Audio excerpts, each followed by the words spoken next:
Welcome, everyone. This is your friend, the DN What If, here with another exciting fanfiction. Today, we're diving into the story of What If UA forced Eraserhead to become your roommate? If you enjoy this video, don't forget to hit that like button and subscribe for more fanfiction content just like this. Now, let's get started with the fanfic. Nizu's beady eyes seemed to hold a strange twinkle in them as he stood from the conference table in UA-High's faculty staff room. The staff force of over 50 men and women stood slowly in turn after seeing the principal do so. You followed suit, clutching the packet full of paperwork that you had been given only moments ago. Your eyes barely took in your own name on the front of the packet before the principal continued speaking. Tearing your eyes from the packet of information, your gaze attentively flicked back to UA's principal. The safety of our students is of utmost priority, as are the wishes of their parents pertaining to their care under our faculty's close watch. Nizu's perpetually smiling mammalian face looked to be more on the creepy side than cute in that moment.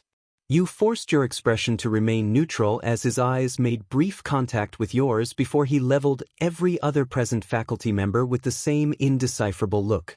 As such, each class enrolled in every level, program and stream housed on campus will be assigned both a male and female member of faculty as their dormitory advisors. A familiar snort of amusement carried from somewhere to your right, though you didn't have to turn your head at all to know that it was present Mike. Homeroom teachers are definitely stuck here at the dorms. Cicada Eraser? Eraserhead grunted, though you almost didn't hear him. You blinked rapidly and shook your head, the motion barely noticeable, as you focused once again on what Principal Nizu was saying to all the staff. Mr. Yamada is correct in his assumption, as expected. Nizu nodded pleasantly. Each homeroom teacher will reside with their classes in the assigned dormitories, along with an additional staff member of opposite gender. I trust that all faculty members will conduct themselves appropriately and will take on the caretaker role with a full sense of parental responsibility. These students will no longer just be minds to bestow knowledge upon. They will be yours to nurture and to DSP.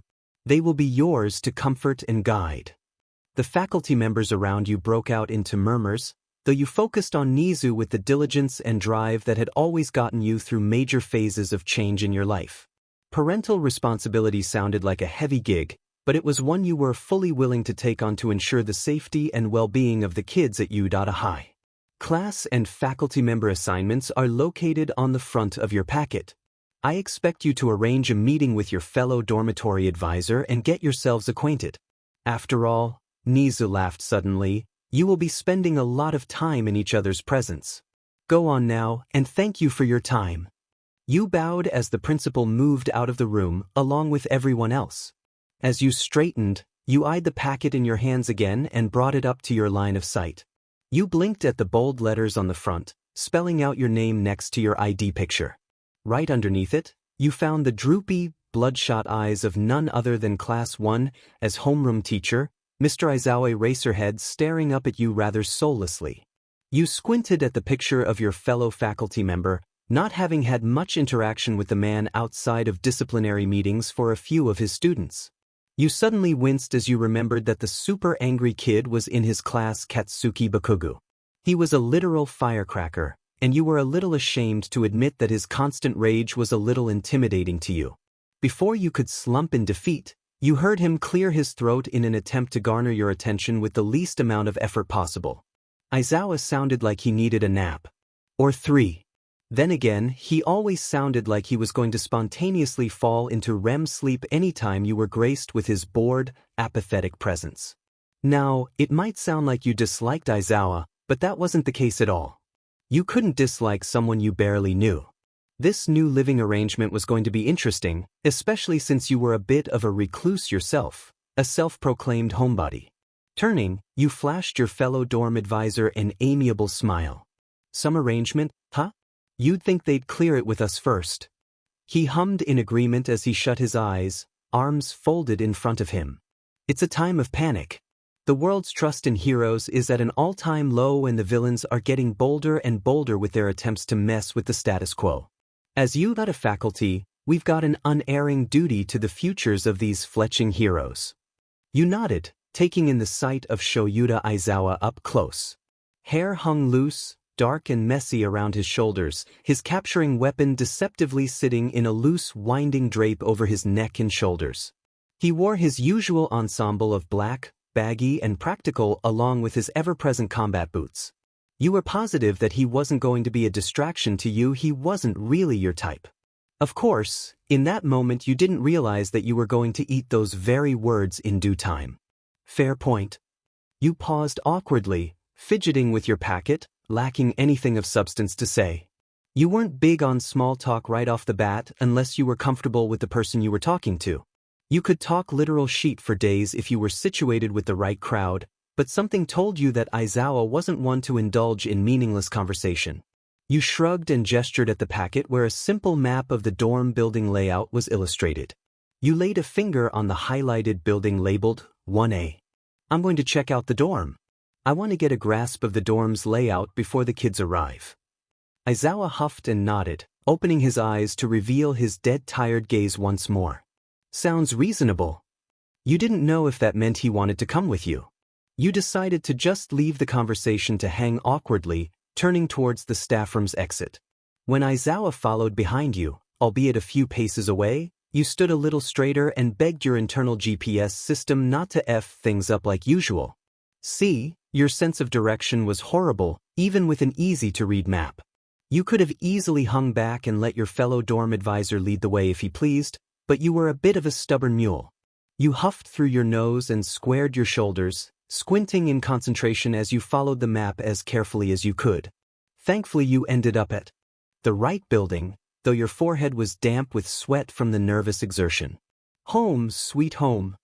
You couldn't help but gesture at the new, modern-looking living quarters with excitement in your movements. The place was 10 times better than your shabby downtown apartment, that was for sure. Pretty neat, huh? The question slipped out as an out-loud musing more than anything else, and you didn't expect the stoic, apathetic man to actually answer as he stepped up beside you.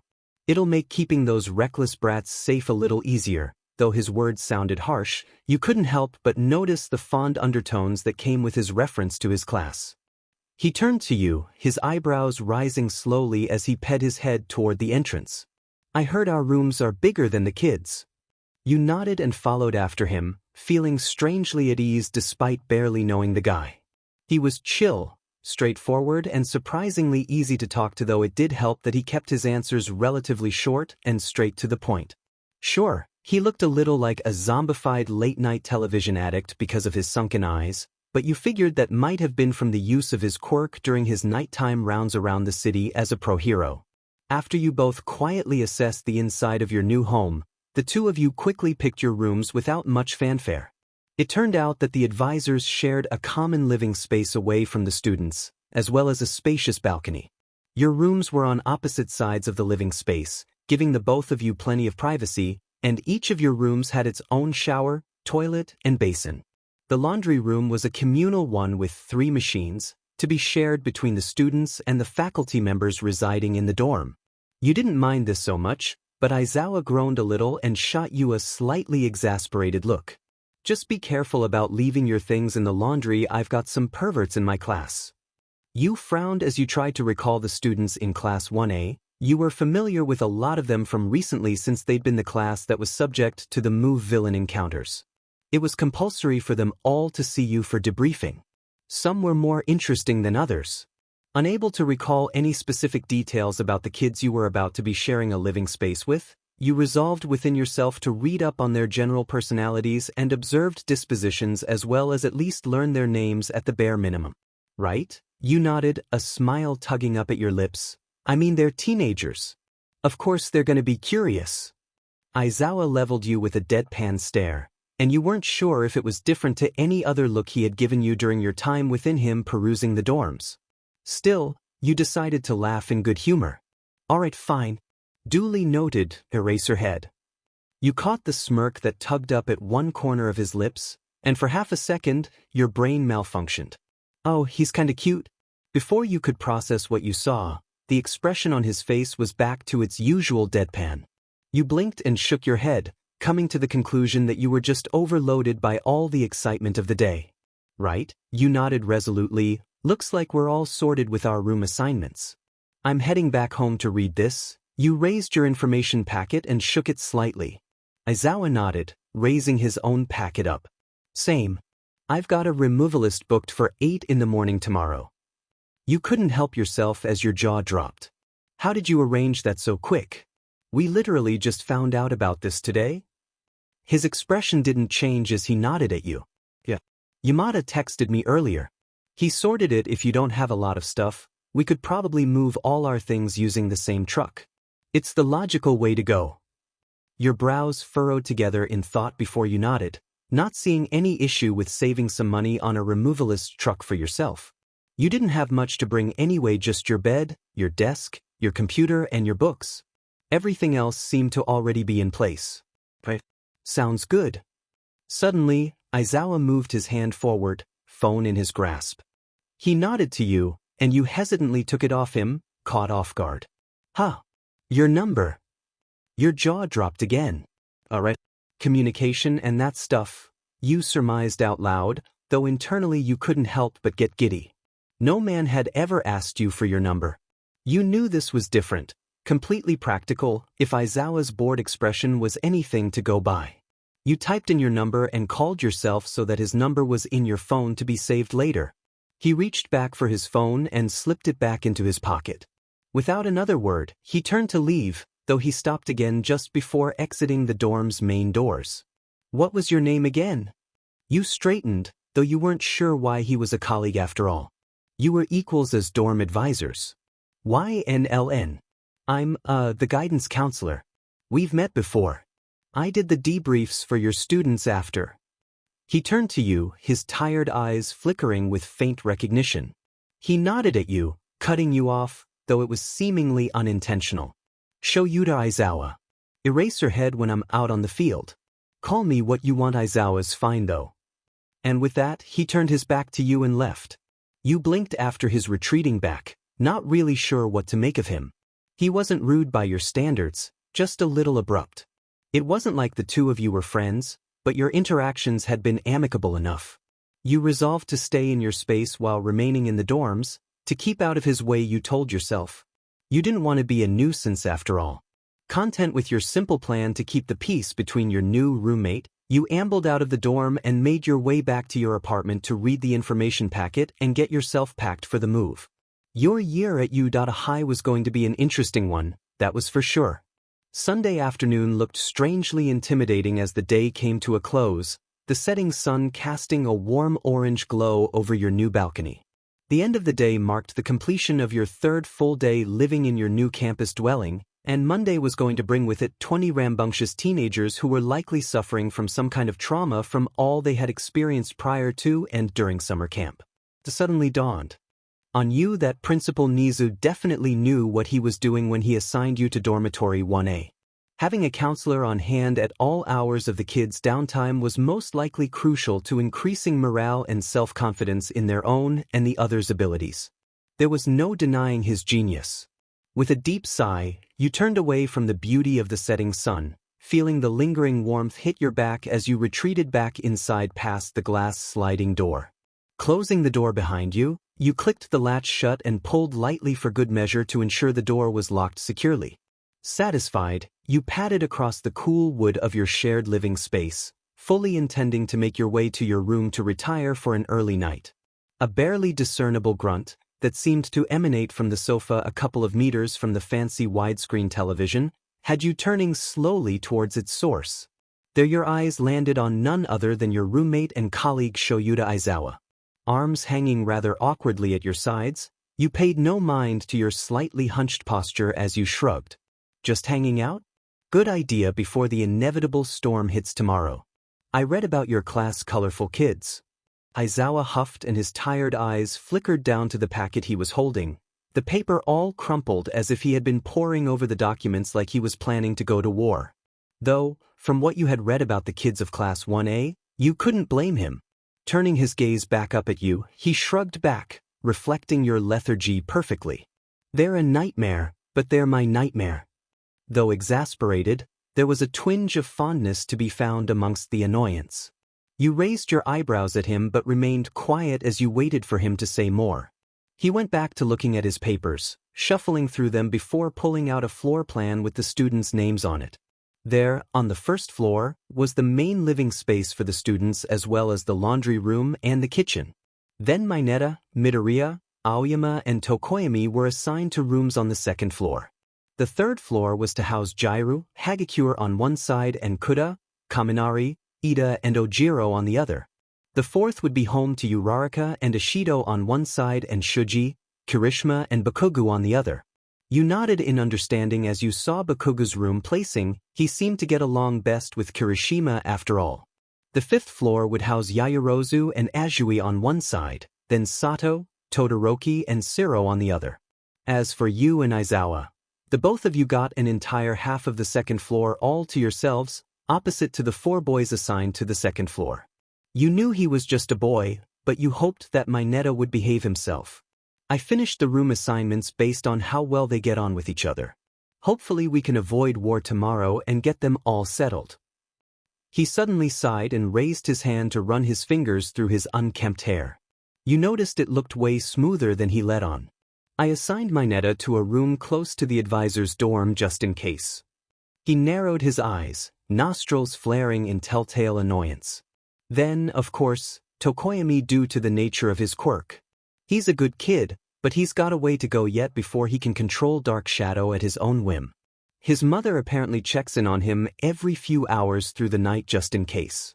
I don't want to coddle any of the kids, but I suppose her request for supervision through the night is reasonable given Tokoyami's quirk and his current command of it.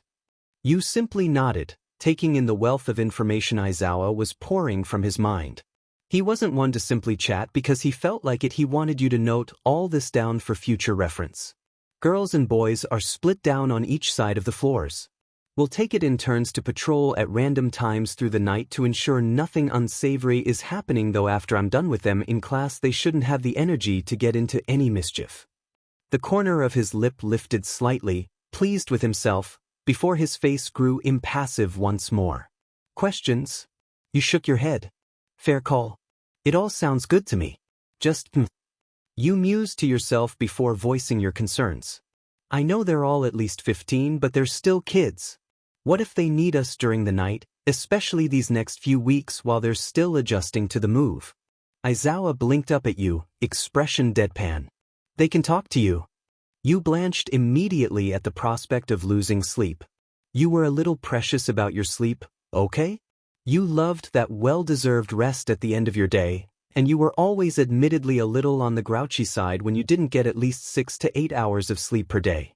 What about you? You couldn't help but protest. He had the gall to roll his eyes at you, and you quickly realized that you were devolving into an actual stupid argument with your new roommate. How ordinarily exciting. I'm on patrol most nights. Hero work. To illustrate his point, Aizawa pulled his golden-plated goggles out from under his scarf. You toned your indignation way down at his explanation and nodded in defeat. Right? I forgot you've got a whole other life outside of you. Aizawa hummed gruffly in affirmation before standing, taking his papers with him. He didn't spare you another look as he made his way back to his room. I'm off. Prepare yourself for tomorrow. I'll see you in the morning.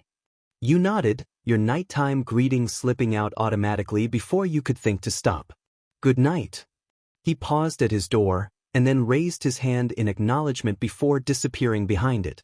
You stared at his door in bewilderment and shrugged before turning back to your own room, shutting the end of your day outside, only to get yourself prepared for what was to come the following day. Bakugu, is this yours? Lady huh? Nicey. Kaminari, get your Pikachu but face over here with my posters right now or I'll kill you. Everyone, calm down, use your inside voices. This is your class president. Listen to me. Aya. Kaken, I'm sorry. I think I stepped on one. WHAT. Deku, you piece of shit, come. I'll F you up. Bakugu, it's just a stupid poster. Leave Deku alone. The F you just say? You stared helplessly at the cacophony of teenage drama, heightened by their natural rambunctious nature and excitement to be living with their friends and fellow classmates. But, least for the most part, you assumed it was excitement.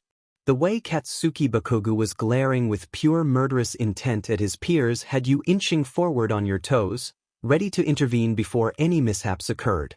And to think only an hour had passed since the kids were led into the dorms.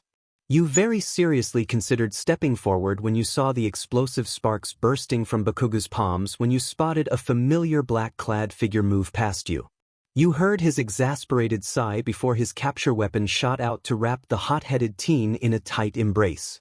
You shifted your attention from the kids to Aizawa and noted that his hair was standing up on end, defying gravity as his capture weapon seemed to grapple with an unseen wind around him. "What did I say about using your quirks in the dorm?" His voice was laced with exhaustion, and though you couldn't see his face, you could tell that Aizawa most likely looked dead on his feet as usual. For a man who carried a sleeping bag around with him wherever he went, he didn't look very well rested. Bakugu glared at his teacher but relented as his hands curled into fists beside him. He shook with the effort to control his impulse to blast his peers away from him. You wondered why the kid was so angry the poster that had been stepped on must have been a favorite of his? You couldn't be sure. It seemed like the kid was always looking for an excuse to blow off some steam. "Shut up. I fucking know," Bakugu growled. Aizawa's hair fell back limp around his shoulders, and you noticed how his stance went from being tall and upright to slightly slouched and completely lethargic again. You stifled a laugh that was growing in your belly, threatening to burst out your throat and make its mirth known. Your roommate was a strange man. You didn't really know what to think of him yet. You knew that he was a strict, yet extremely dedicated teacher. Sure, he took naps during class time, but his classes were always the ones that turned out the most long-lived heroes within the community. He wasn't pinned down by tradition or predetermined expectations. He taught his students to go beyond, plus ultra style. His teaching philosophy and his physical appearance was the best example of cognitive dissonance that you had ever come across in your day-to-day life. Shoyuta Aizawa was a mystery to you, and didn't know how long it would take for you to figure out what the man was all about. All you knew about him was the very little you gleaned out of the grand total of 2 conversations you'd had with the man, as well as the little you found out about him as Eraserhead online. You found out that he was an underground hero, a man who served the people of his community well away from the spotlight. You'd heard about his single-handed feats at USJ from other staff members, and you found gaze drifting to the scar that sat right below his right eye, a trophy of sorts proving that Eraserhead wasn't a hero to be messed with. This point was highlighted yet again by what had happened during the summer camp only a few weeks back. You heard about what he'd done, though drifting between consciousness and unconsciousness, he'd lifted his head and activated his quirk to save one of his students. You'd heard Hizashi speaking to Tashinori in passing about Tsuyu Azui, the cute girl whose quirk likened her to the abilities of a frog. He'd saved her life with the last of his energy. He really had gone beyond for his students. And you heard about how he'd run into the fray of battle again and again until he could account for his students. He'd beaten himself up about Katsuki Bakugu's kidnapping. You didn't have to be a genius to see how stressed he'd been during the press conference addressing the incident at the camp. He genuinely knew his students and cared about each and every one of them. He'd called them nightmares. But he'd called them his nightmares. You couldn't help but smile as you watched Aizawa amongst his students, standing intimidatingly over Mineta as he advised him to behave after he'd watched Bakugu staunchly stomp his way up towards his assigned room with an apologetic Kirishima in tow. You praised yourself for learning all the students' names last night. Miss L.N. A soft, almost timid, call of your name jolted you from your reverie. Turning towards the student who had approached you, you quickly noted her rosy cheeks and wide brown doe eyes. She blinked up at you curiously and you couldn't help but smile back in return. "You Rarika, right? Anything I can help you with?" She nodded, clearly pleased that you already knew her name. Her excitement quickly flatlined though, happy expression turning back to troubled as she stared up at you with wide eyes. It's kinda silly but I feel kinda bad." You regarded Urarika with a pensive expression, intent on listening to the girl's problems. You had read her file and noted that she was from a lower middle-class background. The dorms were quite new and fitted with state-of-the-art facilities for the future pro-heroes. You had a feeling that you knew what the issue was. "Why do you feel bad?" You prompted gently. She sighed and shrugged dejectedly. My parents, how are they going to pay for all of this? They were barely able to afford the rent for my apartment. You cut her off gently before she could get any further with her doubts and worries about finances. Pressing a gentle hand to her shoulder, you squeezed reassuringly. The school's taking full responsibility towards maintaining your safety, along with the rest of the students. Your parents aren't being charged for any of this and never will be. Uraraka's eyes glistened with unshed tears. You noted that this must have been an issue that had sat heavy on her mind on the lead up to her move-in to the dorms. Really? They're not gonna sacrifice everything they have just to put a roof over my head anymore. You smiled, hoping that you'd calmed her fears as you nodded. In all honesty, you didn't really know the full extent of her family's financial standing and exactly what kind of cash they were forking out to ensure their daughter could attend the school of her choosing, but you were positive that Principal Nizu had assured that the accommodations were fully sponsored by the generous donations of the pro-heroes that made up the school faculty. You would know, you contributed quite a lot of cash to the cause yourself without a second thought. You just wanted the kids to be okay. I'm 100% sure. Don't you worry about it. Focus on your studies and your training, let the adults worry about all this other small fry stuff, okay? Uraraka sniffled but nodded her head, a determined glint in her eyes. I will. You grinned and reached out, unable to help yourself as you ruffled her hair gently. Excellent. Now how about you head on up and unpack your room? We've got a couple of hours before dinner's served. Uraraka grinned and pumped her fists in determination. Okay. Did you need help with dinner? You laughed and shook your head. You were well aware that from tonight onwards you would be cooking for 20 growing teenagers, as well as yourself and Aizawa. Your eyes flickered over to the mystery of a man who seemed to now be snoozing against the wall under the pretense of watching his students flitter around the common area to congregate before making their way up to their respective rooms to unpack their luggage and settle in. Your lips parted in a short sigh as you pulled your sleeves up and made your way to the kitchen. If you were going to have a meal prepared for all the kids and Aizawa on time, then you needed to start preparing now. You were just sprinkling in the last bits of seasoning into the spicy tofu stew you were making when you felt a light tap on your shoulder.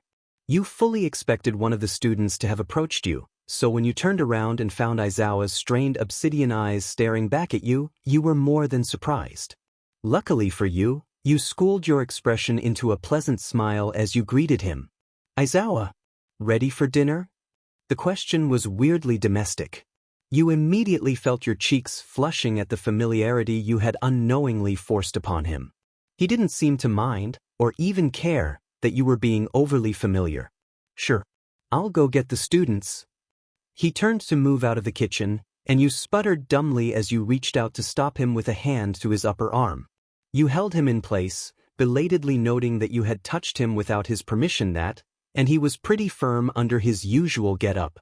It shouldn't have been such a surprise he was a pro-hero after all. Wait, help me set the table and then we'll split up to get them together.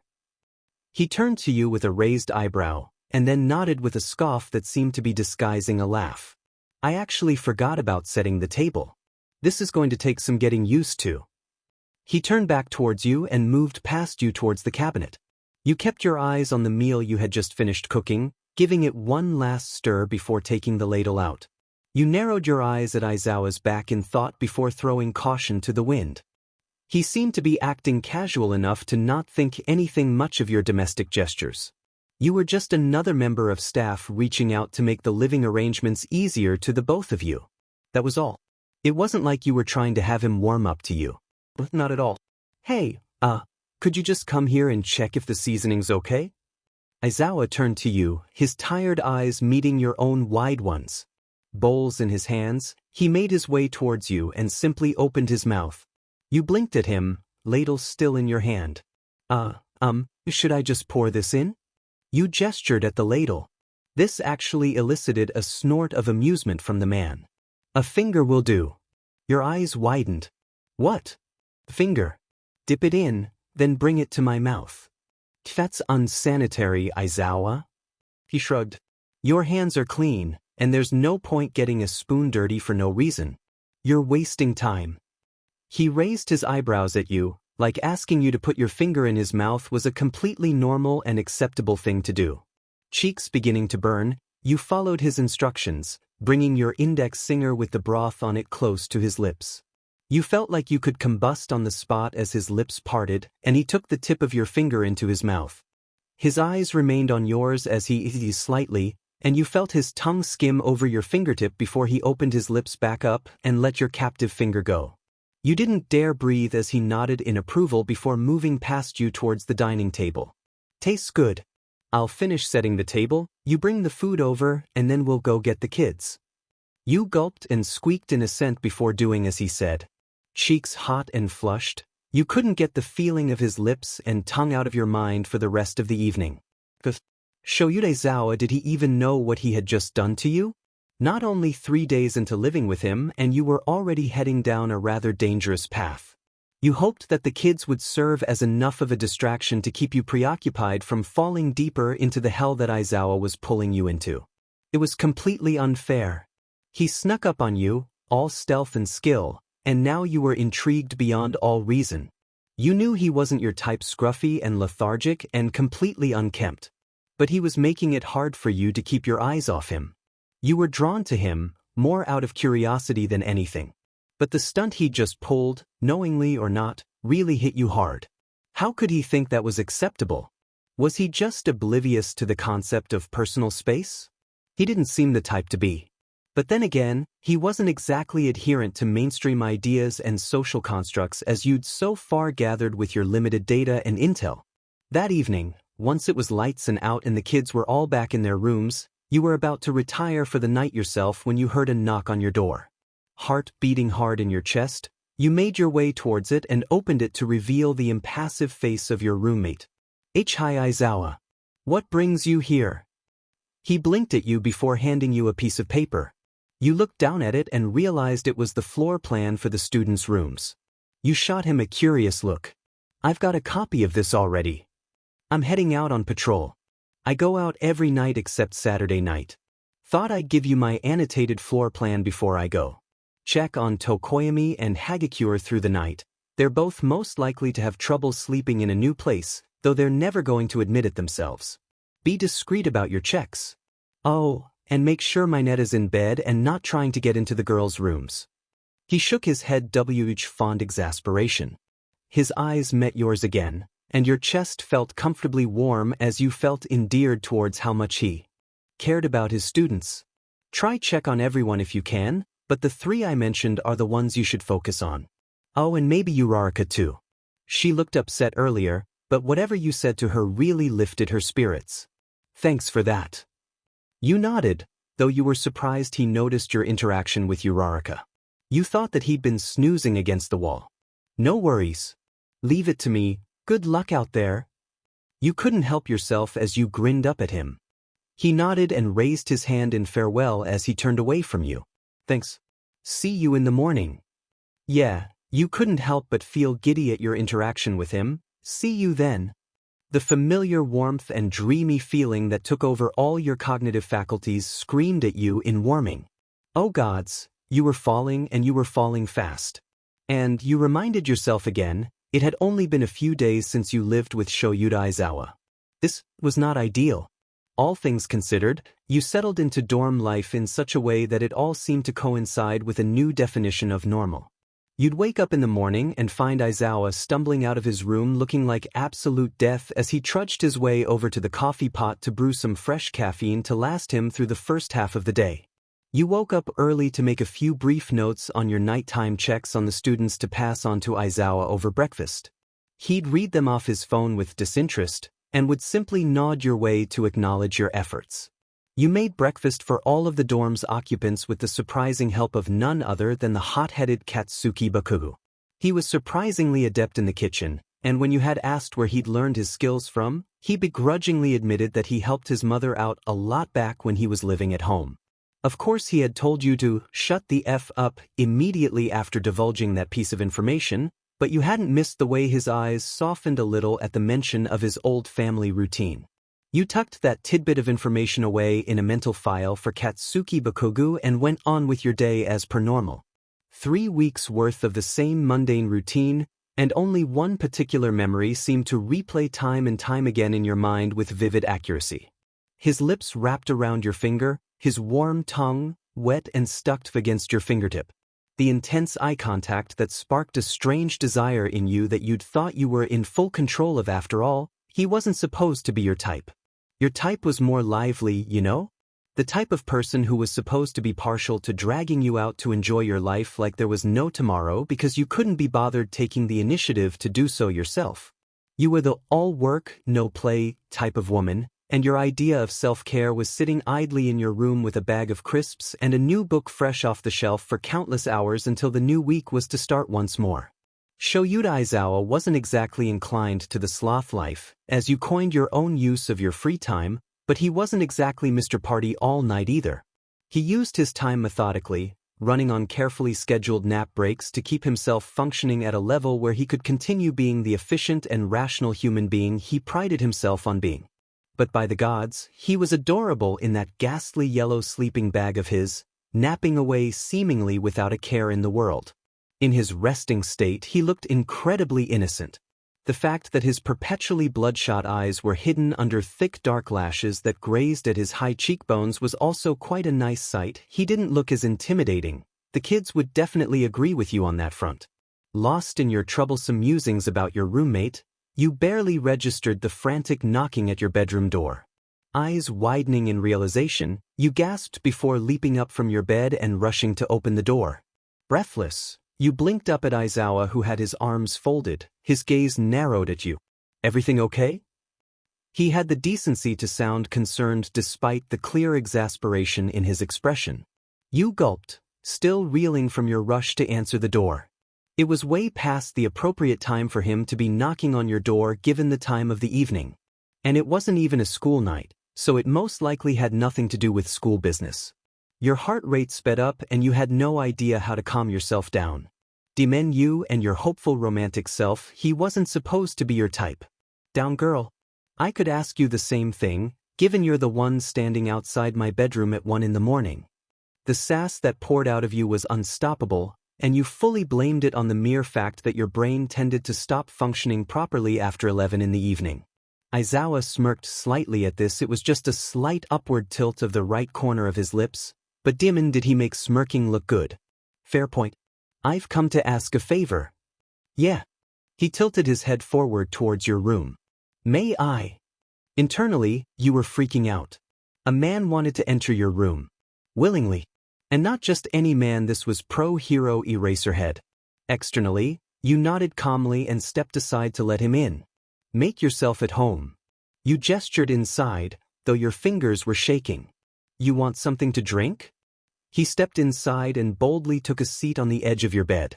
Posture slumped, he let out a short sigh, bringing his hand to his forehead and gently pinching the bridge of his nose.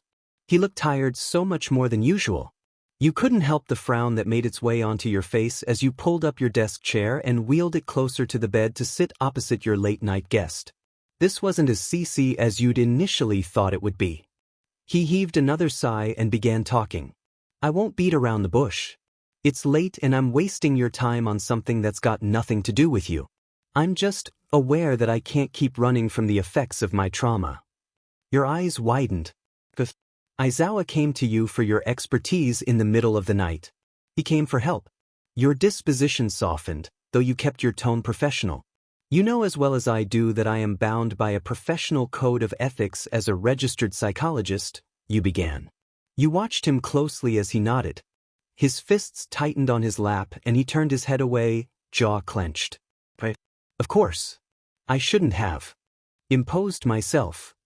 That's not to say, you interrupted quickly, smiling as his head shot up and his bloodshot gaze locked with your warm eyes. I can't be a shoulder to lean on as a friend. Aizawa slumped further forward, completely lax, as if all of his energy had been completely drained from his body at your words. Almost like he could finally let his guard down after being on high alert for so long. A friend, huh? His voice was soft, calculating even, until he huffed with dry humor. I could use a friend who will listen. Hizashi's great, don't get me wrong, but he's more a talker than a listener. He honed in on you with those serious obsidian eyes of his, and for a moment his whole expression was softer than you'd ever seen it. I just want someone to listen. You nodded. I'm all ears. And just like that, you heard it all. His fears, his hopes for his students, the gruesome vivid imagery from his nightmares and his cloying insecurities that had you re-evaluating your whole perspective on the man behind the hero. And despite learning the deepest and darkest of his fears, watching him walk out of your room with his usual lazy wave, you couldn't help but think that he was the most incredible man you'd ever had the pleasure to meet. Gods, it looked like you had a new type. A week had passed since Aizawa had poured his heart out to you in your bedroom, and things were normal between the two of you. Being friends didn't change anything about the sharp greetings and the cold-shouldered half-interactions between the two of you. You didn't really mind though. Aizawa had his own agenda, and you had your own things to focus on as well. He wasn't the only one who was working 2 jobs after all. Being a counselor at UA. Yaoyorozu, please. You heard Class 1, as Vice President sighed quietly before she responded to Kaminari. I would lend my notes to you, really I would. But I've already loaned them to Kirishima. You heard Bakugu grunt from his place at the dinner table, books spread out around him as he summarized his notes from his provisional hero licensing course. That idiot's got my fucking notes too. Greedy BSRD. Kaminari let out a wounded whine. This isn't fair. Miss LN. Kirishima's being AD. You shook your head and stepped closer to placate the boy. Now there's no need to call him names. Can't you both just share the notes and study together? Narrowing your eyes at Kaminari, you continued sternly. In fact, can't you make your own notes in class? He shrunk back with a nervous laugh, avoiding your gaze. Well, you know, I kinda just get so enthralled by all the lectures that I forget to take notes. You nodded, expression deadpan as you crossed your arms in front to you. Right? Of course you do. You sighed and turned towards the kids' dorms to check in on Kirishima. You wondered why he needed 2 sets of notes in the first place. Something wasn't sitting quite right with you about the whole situation. It wasn't like the hot-blooded hero in training to hog up the resources. As you made your way up towards the 4th floor, you noted that the kids who were undertaking internships with their chosen pro-hero agencies had pretty much withdrawn from the rest of their classmates. Out of the 5 students who had secured their internships earlier on that anticipated, Kirishima was the one who seemed to be lagging behind the most in terms of classwork. Standing in front of the cheerful redhead's door, you knocked gently. Kirishima? You in there? You heard some shuffling before the door opened up to reveal the tired boy. Still, he smiled up at you with his usual zest. Miss LN. His smile dropped, concern filling his expression. Is everything okay? You couldn't help but laugh as you stepped aside and leaned against the door frame, posture relaxed and expression pleasant. Everything's fine, not to worry. I'm just here to check on you. I heard you're hitting the books pretty hard. He winced at the mention of studies and nodded sheepishly. Well, yeah, I don't want to fail my midterms. My internship with Fat Gum has been awesome, and working with Tamaki has been incredible. Like, no wonder he's part of the top 3 of U.A. Enthusiasm leaked into his tone as he pumped his fists with determination. I want to be a manly hero, someone who is strong enough and smart enough to protect people.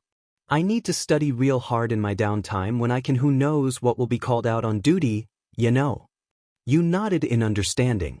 It was true, the kids were granted authorized leave in an instant when their internship agencies called for them. Sometimes you found yourself mourning for their lost childhood. The burden of a hero was not one for kids as young as your charges to be taking on. Still, it was their dream, and it would be cruel to discourage them from being the best heroes they could be, what with the opportunities they were afforded in the professional sphere so early on. True, but maybe take it easy on using more than one version of the same notes? It could confuse you. Kirishima had the sense to blush at being caught out. Yeah. I guess I was just overcompensating. Sorry, Miss LN. You shook your head and couldn't help yourself as you reached over to ruffle his hair in a warm gesture. No need to apologize, kiddo. You're not in trouble, it's just some advice. Come down with the rest of your internship mates in a couple of hours, okay? Dinner will be ready and you all need to eat solid meals to perform your best out there in society. Kirishima's crimson eyes warmed with determination as he cheered his agreement. Yeah. You nodded and turned to check on the rest of the students who were holed up in their rooms before you ventured back to your common area. Having confirmed that the rest of the students were studying or resting, you entered your common area, only to come face to face with Aizawa. His goggles were slung around his neck, visible from underneath his capture weapon. You tilted your head at him in question. He shook his head at you and held his hand up. He didn't want to discuss it. "I'll be back in a few hours. Just make sure these problem children don't kill each other." You nodded, remaining silent. He clearly didn't want to be spoken to. He was thinking deeply. You didn't want to be the one to disturb him in the middle of an important thought. You weren't a pro after all, not anymore anyways. You didn't know the burden that he carried. You didn't know the burden that any of the students in her heroics course carried. Anymore, what with All Might having retired. Averting your gaze, you focused on keeping the affronted look off your face as he walked past you. You told yourself that you weren't upset by your so-called friend's cold shoulder. You told yourself that you weren't upset with the fact that you couldn't ever understand the hero's plight because you had given up the hero's path 2 years into your pro-hero career. You'd been Aizawa's underclassman. You very recently realized this. He'd been in his last year at UK when you had started. Of course, the two of you didn't pay much attention to each other. He wasn't one for the limelight and your heart wasn't set on becoming a hero at all. Your quirk wasn't very suited to hero work anyways. The way you were able to calm hostile situations with a simple look into one's eyes was more a support quirk than anything else. It's what made you the perfect counselor. Serenity. That had been the hero name you'd chosen for yourself when you dared to think you had a chance at serving on the front lines. Back when you'd been deluded into thinking that you stood a chance against the dastardly evils the new world full of quirks had to offer. YN. You started and blinked, snapped out of your reverie as you locked eyes with Aizawa. He remained at the front door, hand on the door knob and his brows furrowed in obvious concern. Your heart skipped a beat at the gesture. He was such a softy. "Oh yes? Sorry. I wasn't paying attention." "Obviously."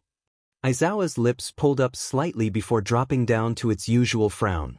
"I was just saying that Azui, Uraraka, Midoriya and Kirishima will most likely be called out of class within the next week. I'll be accompanying them as well." You couldn't help yourself. You were too curious not to ask. "Is this what's been keeping you away during your days off as well for the past couple of weeks?" Aizawa paused with a slow blink before he hardened his gaze. "I'm not at liberty to say. It's not something to be discussed with unauthorized third parties." "You're discussing it with me now, aren't you?" You challenged. He clenched his jaw at this. "I don't have time for this. Just listen and let me be on my way." "That's all I'm supposed to do then? Just listen when you need to get things off your chest, and then keep it all shut in when I'm barely in the loop to begin with?" The words just spilt out from your lips, the contempt you held deep in your heart from the used feeling you harbored for weeks since Aizawa had first spilled his guts to you all those nights ago. You flinched as his gaze hardened, and you knew then and there that you'd effed up big time. This is hero business. You're just a civilian. There was the big blow. Just a civilian. Yeah. Which is why I'm an employee at the best hero school in Japan, right? I'm just a civilian. He sighed heavily, glaring your way. "Don't be ridiculous, LN. You're not being rational right now." "No." You couldn't stop yourself. "You don't get to pull that FING rationality card on me whenever you think discussing something further is a waste of time.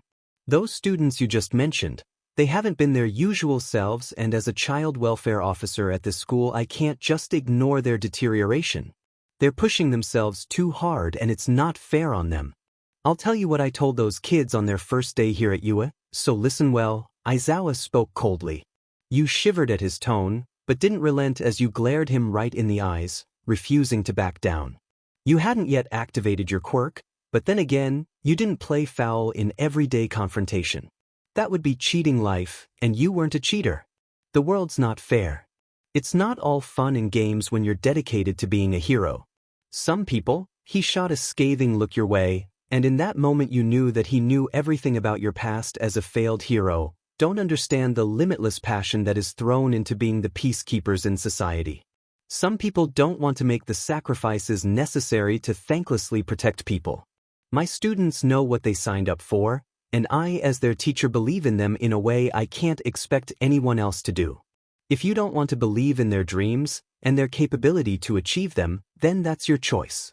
I'm not going to write my students off, I'm going to fight alongside them as equals.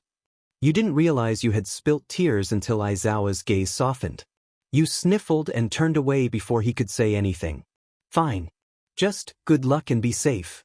You defiantly turned your head up to look him in the eyes again, even though you desperately wanted to run away and hide yourself in all your shame in your room. I'm allowed to say that at least, as a civilian to a hero, right? Aizawa looked uncomfortable, like he didn't know whether he was supposed to look at you, or whether he was supposed to look away. He coughed slightly, clearly feeling awkward after having made you cry with his harshness. You're a friend. No. I'm just a civilian. YN. The sound of your name leaving his lips, in his voice, it was strange. It wasn't bad or anything, just strange. Too familiar. Too NTMT for someone who acted so cold. You hated that he had such a pull on your emotions. He wasn't supposed to make you feel anything. Yet here he was, hurting you, then making you feel warm, and then leaving you confused. Go on, you whispered. You're gonna be late, Aizawa. You averted your gaze and heard him sigh. You heard him open the door up, and then heard his pause again. Hey, when I do come back, I'll tell you everything. I know I'm in, but sometimes, and I'm not denying it, most of the time I'm an a-hole because I just say things how it is. He sounded uncomfortable as he spoke. Still, you're a huge help with the students, and I don't say it enough. So thanks. You didn't look up, you simply raised your hand and offered him a thumbs up of acknowledgement. And, he continued, sounding almost sheepish, if you persisted with the hero route, you could have easily been ranked within the top 10. You snorted at his, disbelief written over your confused, teary face. Shut up and get out of here, Eraserhead. And, thanks. He offered you a smile then, a real smile, and you dreaded the feeling that had you soaring higher than the heavens as he waved goodbye and left you behind in the safety of your dorm apartment while he and an assortment of your assigned students were off to face who knows what for who knew how long. Great. Can't even pick a fight with him without falling deeper. You groaned as you flopped back onto the couch. You allowed yourself a few minutes of reprieve before you went back down to join the students in the dorm's common area. You could feel confused later. Right now, you had some rambunctious students to oversee, feed, and entertain for the evening.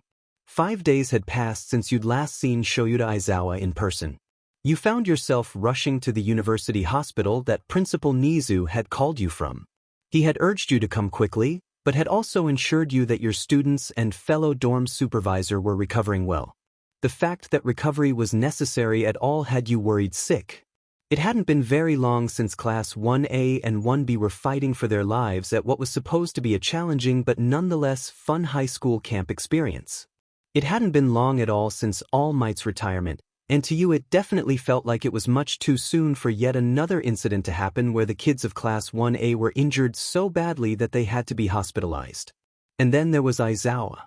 Did that man not have any sense of self-preservation? He called Izuku Midoriya a problem child any chance he could get, but you were beginning to think that Shoyuta Aizawa was just as prone to being problematically heroic himself.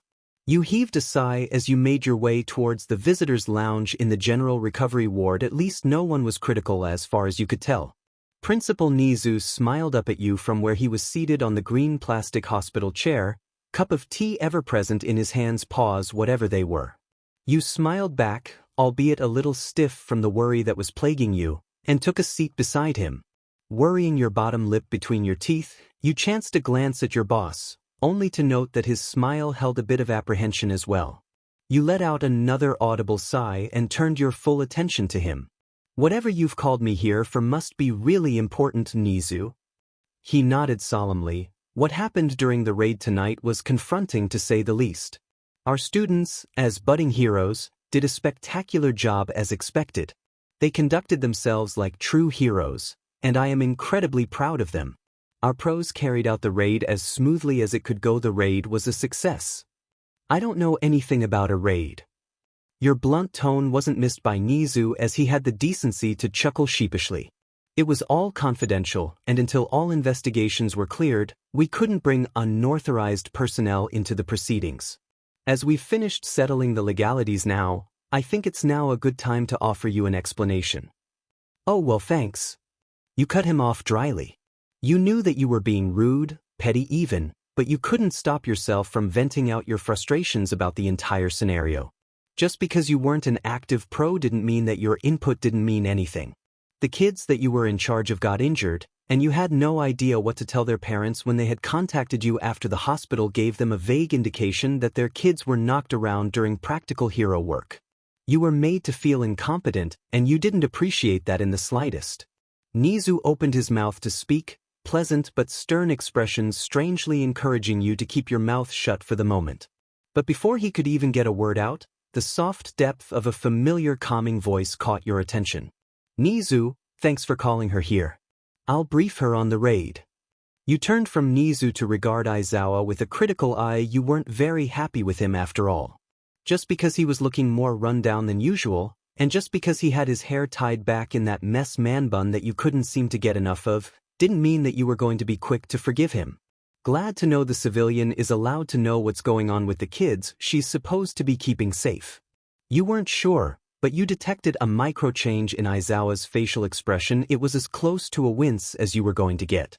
The expression, no matter how fleeting, brought you deep satisfaction. Pettiness, you were currently doling out spades of it to anyone within range. Aizawa sighed. Stop that. Do you want to hear about what happened or not? You annoyed. You smirked at him, only to falter when he glared down at you. You reined yourself in and gulped, shaking your head as you realized you were probably going a little too far in verbalizing your discontent from the disagreement the two of you had those few days ago. Sorry, fine. I'll shut up. It was a highly sensitive matter. A child's life was in danger. We lost one of our pros during the raid, and as you know, a number of us got moderately to severely injured during the operation. You nodded, urging him with your gaze to continue. From your peripherals you noticed Nizu get up from his spot to make his way towards the reception. Sorry to interrupt, but I must head off now. Urgent business to attend to. The parents of our students must be notified of the incident and briefed fully. You and Aizawa turned to Nizu and nodded in acknowledgement before turning back to each other. You eyed him critically and raised your eyebrows to get him to continue his explanation. He didn't react to your sass. He simply continued to explain the situation as promised. Aizawa stalled suddenly, his eyes narrowing and his fists clenching tight as he snapped his mouth shut. The grim line of his mouth has your sharpened gaze soften out of concern. Seeming to find the appropriate words, he wetted his lips with a silvered flicker of his tongue before continuing. I'll have a copy of Eri's full incident report ready for you within 72 hours. I don't think it would be wise to disclose the extent of her abuse under the care of Overhaul with so many potential leaks around. You nodded quietly. Okay. Aizawa heaved a sigh at your passive acceptance. I said I'd tell you everything, but it's too effed up to even know where to start. His shoulders slumped, and you could finally see just how worn out the Erasure hero was in that moment. You bit the inside of your lip to stop yourself from asking him if he was okay. He most likely wouldn't appreciate the question given that he very visibly was not all right. Instead you stepped forward and placed a gentle hand on his hunched shoulder. What's she like? Your tone of voice was gentle, coaxing and distracting. You wanted to take Aizawa down a train of thought that didn't revolve around the girl's past. It was clearly affecting him in a bad way. He'd never admit it, but you quickly learned that he adored children. He'd do anything to protect them from the horrors of the world and its people, but when he came across a child who he hadn't been able to protect, he was almost catatonic in his self-loathe. It wasn't right, and it most certainly wasn't healthy. You wanted to make it feel okay again, if only for a little bit of a reprieve. He turned to you and shrugged, though his bloodshot eyes softened slightly at pleasant question. She's tiny. Long hair, kind of blue. One of the corners of his lips curled up as he shut his eyes. He leaned against the wall of the waiting room with his arms folded. She's fond of that problem child Midoriya. She listens well. I'm not sure if I should be happy or concerned. He frowned again, cracking his eyes open. He stared at you for a few short moments, but you stood your ground and stared right back into his eyes until he spoke again. This time he addressed you directly. What do you think, LN? You think a kid like her could ever have a chance at a normal childhood after being dragged through hell and back over and over again? His voice shook as he finished his question, and while his eyes remained dry, you caught the trembling of his shoulders. Your heart broke for him. Gods, he acted like he didn't give a shit, but he cared all too much. Hey, come here. You opened your arms up to him. He looked down at you, slightly affronted that you dared offer him a hug. You couldn't help but snort with mirth as you took a step closer. You need this. You're hurting, Shoyuta. You didn't even realize you had used his first name as you stepped closer. Argument forgotten for the moment, you focused on comforting the breaking man before you. To your surprise, he stepped forward and curled into you, his cheek resting on the crown of your head. His hands were in his pockets, no longer folded in front of him. He didn't stop you as you wrapped your arms around him and pulled him close. He was a firm presence against you, all lithe muscle and musky warmth. He smelt like coffee and inked paper. You almost laughed at how stereotypically teacher he was. You squeezed him against you and rubbed his back, unable to stop yourself from considering just how good he felt in your arms. As you massaged gentle circles into his upper back, you heard him sigh. He slumped further against you, and you finally picked up the sense to blush at how close you were to him. The fact that he was letting you hug him was miraculous all on its own. Shoyuta Aizawa was notorious for being antisocial. No one knew anything about his personal life, and the only semblance of affection anyone had ever witnessed from Aizawa came in the form of protecting and tolerating the students and teachers and citizens around him. Friendly interactions for the sake of being comforting and pleasant didn't appear to be Shoyuta Aizawa's cup of tea, and yet, here he was, accepting a hug from the inconsequential roommate with which he'd had a stupid argument with before one of the most confronting missions of his life. Interesting wasn't even beginning to cut it. Shoyuta? You tentatively tried his first name again. Your hands stilled and you simply held him, loose enough for him to step away from your hold if he wished. He stayed put. You relaxed against him despite your better judgment, resting your cheek against his warm chest. His heartbeat was steady, thrumming in your ear through the layers. You shut your eyes and simply listened. YN. You felt him pull away slightly and you tilted your head up to catch his expression. It was as empty as ever, though his eyebrows were raised slightly in question. That is your name. You couldn't help but grin at his bemused tone. You felt regret as you pulled away from him and took a step back, feeling a lot colder than you should have as you lost the sensation of his body heat. Exactly, so use it. He scoffed a short laugh. Offering me the same rights over your first name that you took liberties on yourself, huh? A frown adorned your lips as you crossed your arms in front of you defensively. Hey, you didn't seem to have a problem with it when we were hugging. You were hugging. I was simply using you as a platform of support.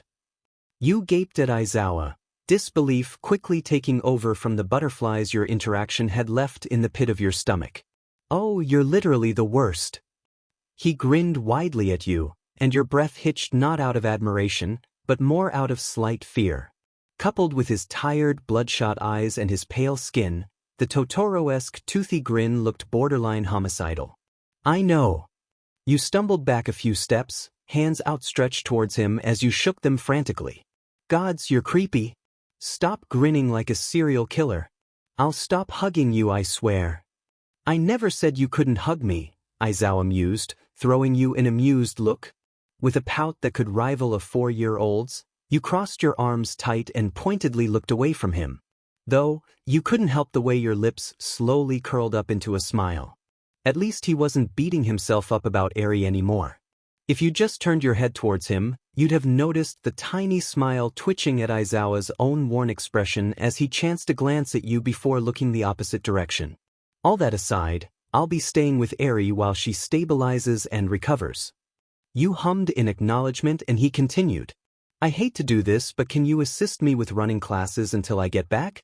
Yamada's got all my lesson plans, and you're free to access my room for the supplementary notes and materials for special lessons in the desk in my room. You laughed pleasantly at his question and turned towards him. You waited for his gaze to land on yours before you nodded confidently. Of course. You take all the time you need, I've got this. Aizawa nodded, and you witnessed his shoulders relax completely at your affirmation. It made you happy that you were able to help him out. The guy really took on too much responsibility at times. Surely, it was a good thing that he was finally trusting others enough to share the workload. You have my thanks, YN. You felt warm from the inside out. Your name sounded really good in his voice. Yo, Ellen. How's it going in homeroom this morning? You winced as Present Mike waltzed into class. 1. As homeroom with the packet full of the day's lesson plans. He grinned sheepishly and offered you an apologetic look, toning his voice down as he approached you. Sorry, my voice is kinda loud, as you know. You nodded, massaging your temples to try to rid yourself of the ringing in your ears. All good, Mike. That's Hisashi to you, my dearest friend. You raised your eyebrows at the eccentric hero. We've barely spoken 10 words to each other, Yamada? He laughed loudly, throwing his head back as if you just told him the world's funniest joke. When his green eyes landed on your inquisitive and incredulous gaze, he smirked knowingly. Anyone on a first-name basis with Shoyuta is a friend of mine. How'd you do it? You blinked at him. Do what? Yeah. What did Miss LN do? Kirishima suddenly cheered from his seat. You groaned internally, realizing that your wishful thinking that Aizawa's students wouldn't eavesdrop on their teachers during their limited free time before classes began for the day was all for naught. Of course they'd pry.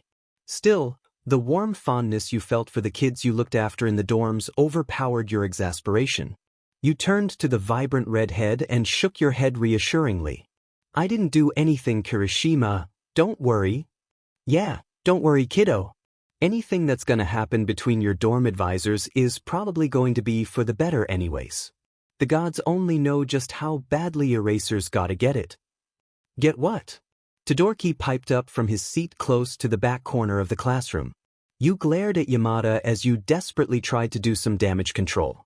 This conversation was both inaccurate and highly inappropriate. You needed to divert the students' attention immediately. Sadly for you, Yamada didn't seem keen on helping you with your self-appointed mission. Nothing. No one's getting anything. Except homework. Lots of homework. You half and half dumb, but the loud fuckers talking about how Aizawa and LN obviously want to get in each other's pants. You let out a horrified gasp at Bakugu's inappropriate clarification. Your wide gaze slipped towards Todoroki, who blushed a violent red at the sudden revelation. Oh, it kinda makes sense though? Your heart stopped at Todoroki's uncertain words. What did he mean by that? Yamada snickered beside you as he placed the lesson packet down on the teacher's desk and remained standing at the front of the room beside you to listen to Midoriya's infamous rambling. Mr. Aizawa's temperament is so much more tolerant than before we'd moved into the dorms. He doesn't seem the type to go out of his way to do menial tasks like setting the table for dinner, but he's never failed to be down to help Miss LN since we moved in. If Miss YN is late coming down on the weekends, he paces in the common room until she's down and preparing breakfast. That and, well, he actually eats proper meals now. Todoroki's eyes grew wider and wider with each of his uttered observations. Meanwhile, you felt like you were about to implode with all the confused thoughts and feelings running through your head. Surely the fact that Aizawa was finally being a little social and setting a good example for his students didn't mean what Todoroki was hinting at, right? Surely Shoyuta Aizawa wasn't going out of his way to be a helpful roommate to appeal to you in any way, shape, or form, right? You turned to Yamada, eyes wide, like a deer caught in headlights. It can't be that big a deal. Yamada offered you a sympathetic grin as he clasped your shoulder and shrugged. It is. I've never seen him try so hard to meet someone else's expectations. But I don't have any expectations. You sputtered defensively. What? Shooting Yamada a helpless look, your heart threatened to beat right out of your chest as the thrilling anxiety founded by the possibility that a man like Aizawa could actually be trying to get on your good side. You'd never had anyone try hard for your sake, ever. Well, it seemed like there was a first time for everything. So, Bakuga drawled, sounding bored, when are you and Aizawa gonna and get it over with? Before you could gasp in shock, Ida did it for you. Bakugu, you can't just ask people about their procreating plans like that.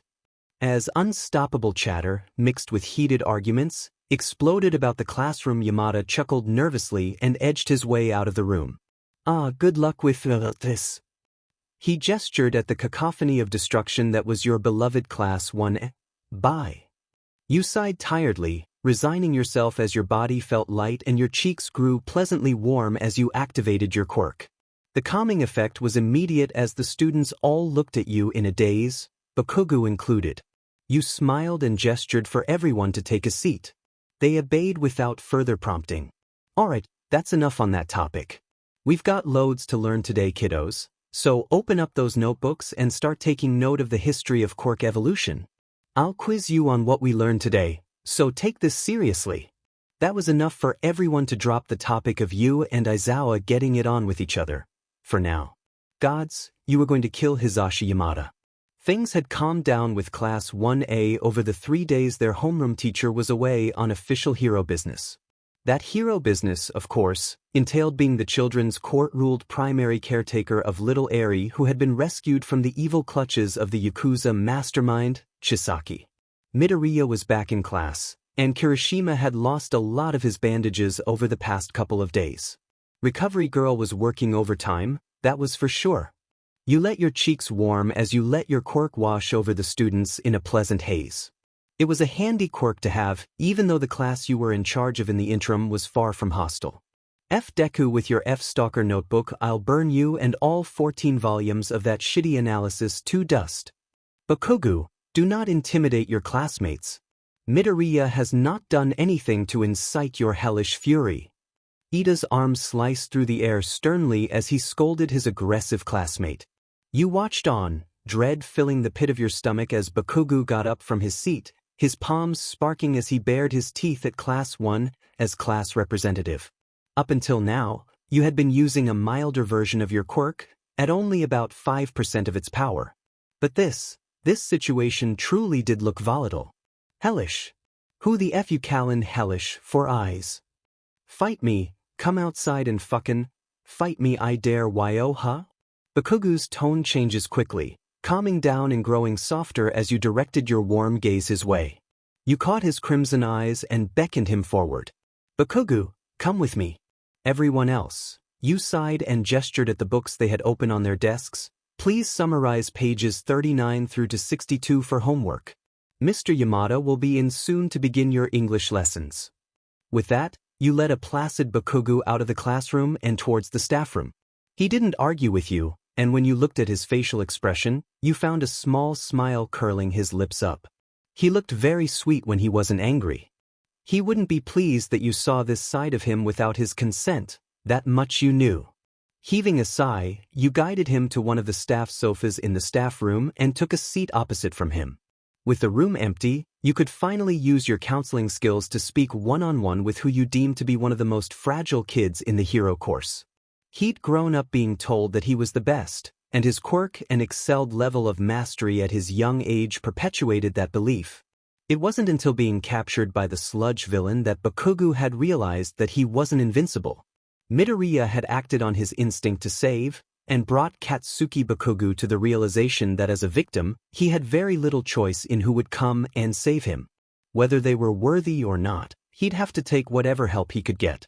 He'd very begrudgingly taken Midoriya's help, cussing and swearing through the whole ordeal, from what you'd seen in the tapes archived by mass media outlets, and he'd been given a taste of talents that were either equal to his, or even surpassed his own. Attending UA High had done that to Bakugo, and while he was improving in his cooperativeness and anger management, he was still a child who was subject to gruesome and unfair trauma before his time. You winced as you remembered what Yamada had told you about Aizawa and his teaching principles. He was direct, blunt, and never afraid to get to the point. He always told his students what they were going to face in the real world, and he always made sure that his training regiment would prepare his students for the injustices that waited for them outside the gates of UA High. Still, all of the first-year hero course had experienced first-hand run-ins with villains before their time, and they all lived to tell the tale. All of them had to face the effects of their trauma day in and day out, and they amazed you day by day with their resilient innocence. One moment they seemed wise beyond their years, and then the next they were like little puppies pouncing on one another with gleeful yips and half-hearted barks.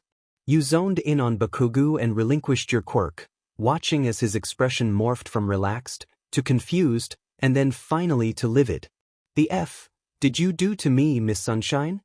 You blinked at the decent nickname. It wasn't so bad, you counted your blessings with that one. I placated you using my quirk, and then I guided you here to the teacher's lounge so that I could check in on you. I don't need you to check in on me. I'm fine, he huffed, face pulled into a scowl. Still, in his eyes you could see a kid who didn't know how to ask for help. He was scared of feeling weak, but you knew better than to call him weak. Katsuki Bakugo was anything but weak. Anyone who thought otherwise had to be a fool. You don't have to be broken to talk about what's going on inside. All the heroes do it. All Might even. Bakugo cut you off with a fierce glare. Don't even talk about him in front of me. He hissed, eyes fixed on his shoes as he leaned over his thighs, elbows resting on them as his hands clasped together. You frowned. But he's your favorite? Yeah, and it's because I was too weak that he's F up so bad he had to retire. Because the league thought that I was bad enough to be a part of their F up schemes for society. That I'm villain material. Bakugo was screaming at you at this point, and you felt your cheeks grow hot as you offered him a sympathetic smile, trying to calm him as quickly as you could. His shoulders shuddered as he breathed in rasps. He shook his head, eyes welling with tears that otherwise wouldn't have been shed if not for your quirk tearing down all his defenses. He looked at you like you'd betrayed him. If, are you doing? Stop it. Stop making me look so pathetic. Stop laughing at me. You shook your head, gaze soft as you stood and moved to sit beside your student. Guts, he was hurting so badly. Why did all heroes have to hurt so badly? Why did they have to feel so strongly? Why were they conditioned so tirelessly to be strong, only to break so easily under the taunts of supposed weakness? It wasn't fair. Life's not fair. Hero work's not fair. The world will test you when you leave school, so I will test you here to see if you've got what it takes. Give it all you've got. Show me you all belong here at you. Aizawa's constant speech to his homeroom class. He'd push them to the brink, and that would be okay because you'd be there to sew the kids' burst seams back together again when it all became too much. That was your job, and that would be you doing your part to cultivate the future of justice in a world full of superpowers. You're not weak. You're exhausted. You're convinced that you should have been better, but sweetheart, you weren't born a pro. No one is. You chanced to glance at the usually hot-headed student, and only found a young man who was vainly trying to hide his tears from you. You didn't know what had compelled you to reach out and physically hold Bakugo's wrist in a gentle grasp, but you did. Katsuki, talk to me. You prompted gently. His shoulders caved and he shook his head. I'm fucking pathetic. I'm not even supposed to be here. I told him to go die, and he still saved me. That's why All Might picked him. That's why he's so effing incredible and I'm just the weakest. Bakugo's breath hitched as he unwittingly spilled all his thoughts and feelings out due to the influence of your calming quirk. You hurt for your student. His suffering was greater than you had imagined. If Bakugo was at this stage, you feared what kinds of thoughts the other kids harbored deep in their hearts. You needed to speak with all of them, there was no doubt about that. All Might cares for you and Midoriya exactly the same. He's your teacher as well. Bakugo's eyes dulled further as he shook his head almost manically. It's different with them, and everyone knows it. He sounded defeated, and you heard him sniffle. It was definitely a different side you were seeing, though you weren't quite sure why he was suddenly candidly baring his heart to you. You dropped the topic of All Might for the moment to help calm Bakugo back to his baseline. I'm not quite sure how to put this, and I suppose you're more partial to people being upfront, so what's triggered this outburst? You blinked at the young hothead and waited for him to calm down enough to answer you. Honestly, you were keen on figuring out what was going through that complex mind of Bakugo. As much as he presented himself as a young man driven by aggressive competition, he was intelligent and incredibly perceptive. It was really a strange combination, but one that worked nonetheless. Bakugo rolled his eyes at you and sniffled again, turning his head away from you as he slouched further. Clearly, the situation was catching up to him and he wasn't keen on presenting a vulnerable side for any longer than absolutely necessary. You're the stupid shrink, aren't you? It's your job to help us get over our sheet, right? You nodded with an affirmative hum, understanding dawning on you. A proud smile tugged at your lips as you reached out and gently ruffled the kid's hair. So he wasn't beyond asking for help after all. I don't know about stupid, but yes. I'm the counselor and it's my job to help you guys keep healthy in the mental space. I'm really glad you've reached out. He scoffed and tapped his foot, and you almost mistook it for impatience, if it wasn't for how white his knuckles were from grasping tightly at his elbows with his arms folded tight across his front. He was feeling insecure for even admitting he needed help. You weren't about to twist the knife of humility anymore. He'd had a hard enough time as it is.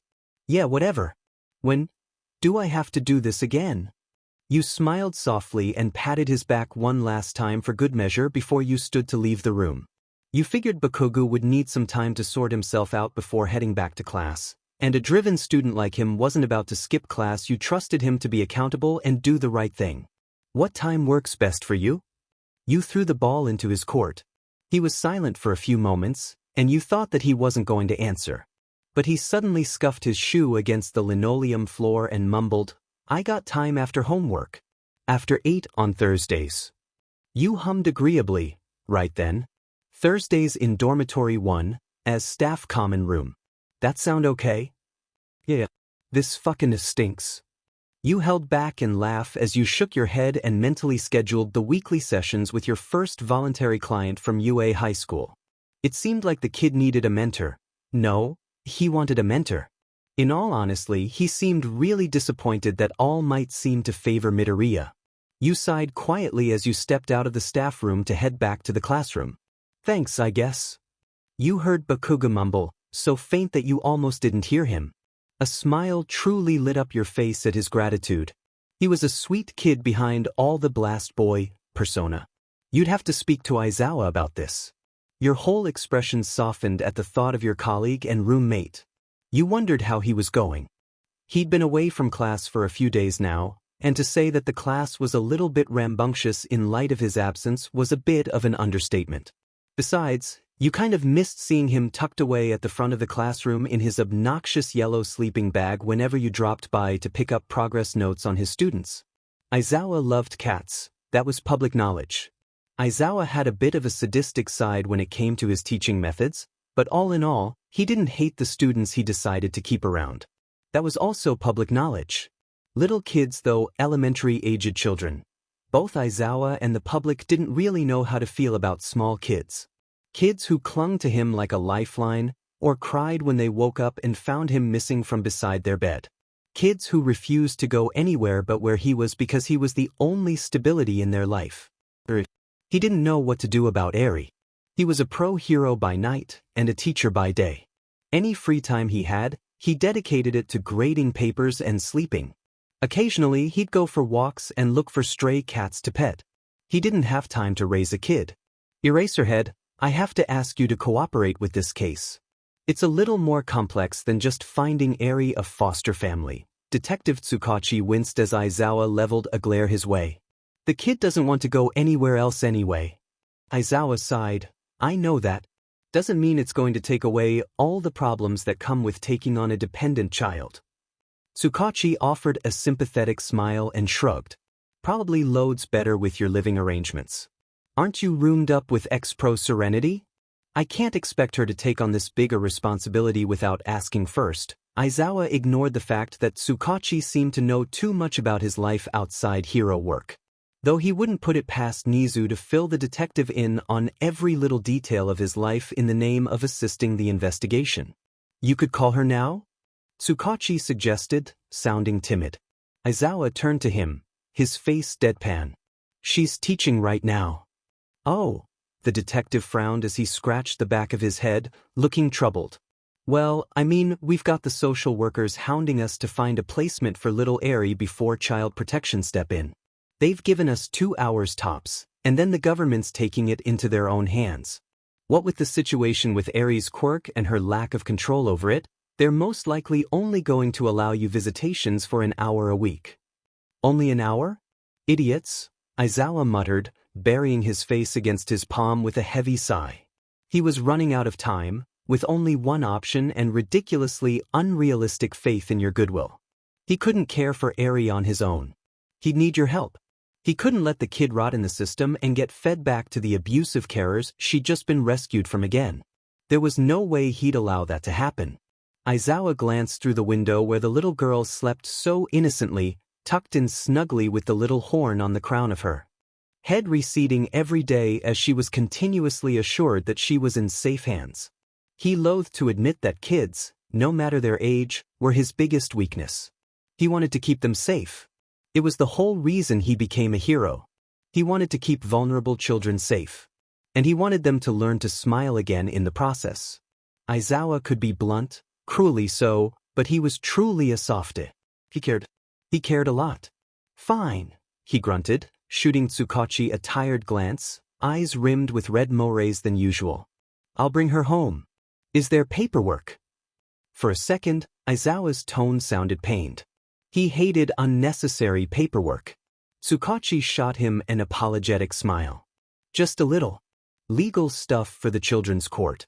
You'll be served an affidavit in 3 days. I'll do that myself, and then you'll need to come by for the first mention as Eri's representative. Aizawa groaned, feeling exhausted to his bones.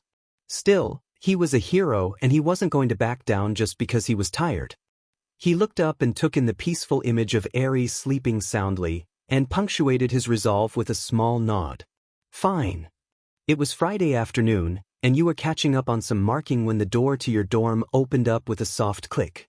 A smile curled up at the corners of your lips, and you pushed the papers away from you and made your way out to the common area. Your eyes landed on Aizawa, and then drifted down to the wide eyes of the small girl he carried in his arms. Though confused at her presence, you smiled brightly at her. Welcome home. You cheered brightly, more for the little girl's sake than Aizawa's. I've been looking forward to meeting you, Eri-chan. The girl looked at you, her eyes shining with uncertainty as she whipped her head back to hide at the nape of Aizawa's neck. The sight was precious, and you felt like your heart was going to burst at the sweet image before you. You locked eyes with Aizawa, and noticed just how dead he looked on his feet. Your smile dropped slightly as you stepped forward and spoke again with a softer tone. Hey, Eri-chan. My name's YNLN. You can call me YN though. I've got some really yummy cookies on the counter right there. You glanced back at the cookies Sada had baked earlier that evening. The sweetheart had come by and offered you a batch to share with his homeroom teacher. The kids were honestly so sweet, you didn't know what to do with yourself most of the time. You turned your attention back to Eri once more with a slight shake of your head. You want to come try them with me? She lifted her head from her caretaker's shoulder and timidly turned in his arms to look at you. She blinked once, and that beautiful curiosity that could only be demonstrated by a child was at play, just as you'd hoped. You let yourself steal a glance at Aizawa, and you were surprised to find that his expression had softened as he watched Eri's reaction to your words. You looked back at Eri before you could let yourself blush at how sweet Aizawa was with small children. He was holding her gently against him, but firmly enough to assure her that he wouldn't let go unless she wanted him to. Am I really allowed a cookie? Her voice was soft and a little high-pitched, just as you'd expected. She was incredibly adorable, though the hesitation in her whole demeanor had your chest aching for her. You nodded, eyes bright and enthusiastic as you tried to convey that it was absolutely okay. You're allowed 3 cookies. Aizawa chose this moment to grunt disapprovingly. Only 1. It's almost bedtime. You gaped at him for a short moment before turning apologetic eyes towards Eri. Good point. Only 1 tonight, but tomorrow we feast. You pumped your fist enthusiastically and winked, knowing full well that you looked a little ridiculous. Still, it had the desired effect. The girl's eyes brightened a little, and she turned her gaze up to ask for silent permission. Aizawa simply bent down and placed Eri on her feet before letting go and turning towards the sofa. As he sat down, he ushered Eri towards you from a distance with his hand. Go on, YN's waiting for you. Eat your cookie, and then brush your teeth. You need to be in bed soon. Eri nodded and quickly walked towards you, her strides short and sweet just like her. You almost cried at how adorable she was. As you opened up the container for her, you glanced at Aizawa again and raised your eyebrows. He shrugged and shut his eyes, arms folded across his chest as he slumped further into the sofa. You sighed and took 2 cookies out from the container after Eri hesitantly picked one, and then placed the container back onto the counter. Slowly, you reached out a hand and offered it to Eri with a smile. "Wanna come with me to give Mr. Grumpy a cookie?" Eri blinked at you, eyes sparking with humor, but not quite letting her smile. Inside you wondered just how bad things had been for the poor girl that she couldn't bring herself to smile at the juvenile humor. While you were pondering, you felt a small hand slip into your own. You looked down and found Eri looking over at Aizawa, who seemed to be dozing lightly on the sofa. Looked like his bedtime was coming up soon as well. "Can Mr. Aizawa still eat a cookie if he's sleeping?" she whispered. You smiled brightly and gently squeezed Eri's hand, thumb brushing over the raised scars that littered her otherwise smooth skin. You pushed the worry aside for now and nodded. "Let's go find out." You led Eri towards Aizawa and let go of her hand. You watched as she climbed onto the sofa beside Aizawa. She held the cookie out to his lips, nudging it gently against his mouth. You caught his eyes flicker, though they remained shut. He opened his mouth and took the cookie between his teeth as he pried his eyes open, only to look right at Eri. Sitting up straighter, he nodded at her as he grasped the cookie between his fingers and took a bite. "Thanks," he mumbled between his bite. Gulping, he reached out with his clean hand and ruffled Eri's hair gently. "It's good, isn't it? Sad is a good baker. He might make you a cake or something if you ask nicely one day." Your heart warmed at the domestic sight in front of you. You had a lot of questions about this new arrangement, only for logistical reasons you knew Aizawa was a very busy man.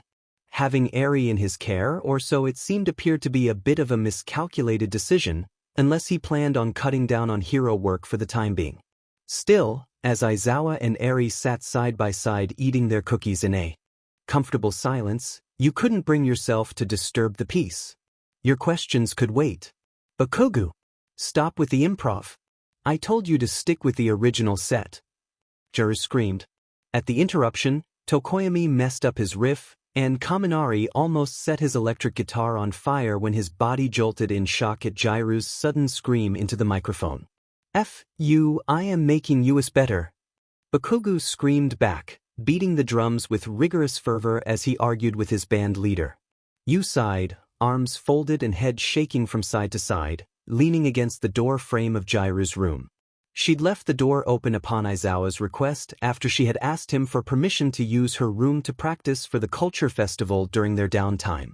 It was nearing Eri's bedtime, and Aizawa had tasked you with the daunting task of breaking up band practice. With only 2 days before the culture festival was to take place, you weren't looking forward to interrupting. "Bakugu, please cooperate."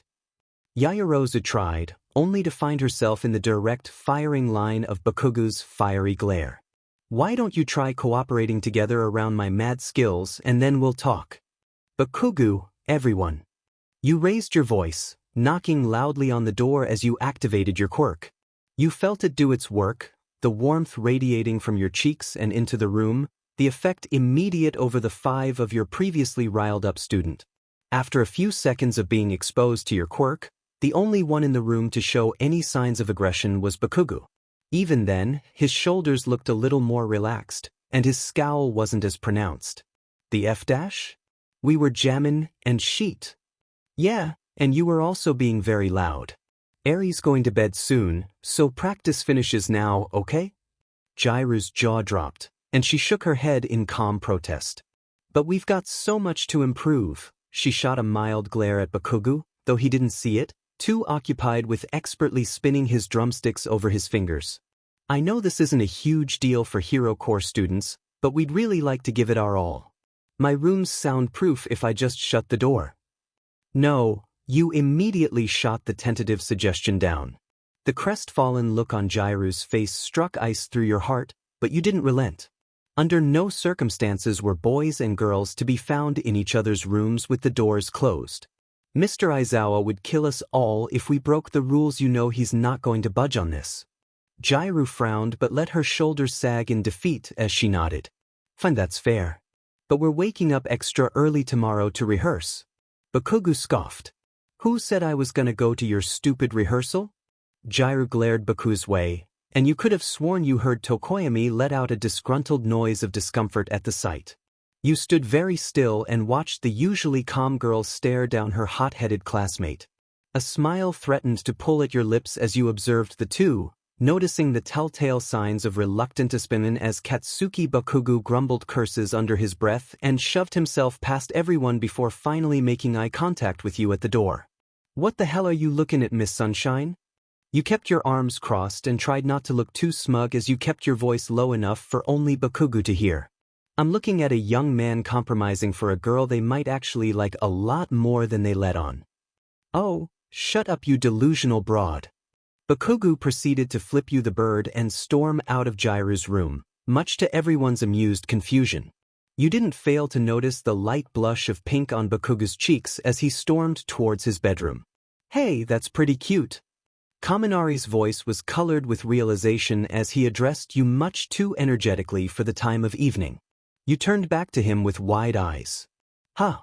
He grinned. "Miss Sunshine, can we call you that too?"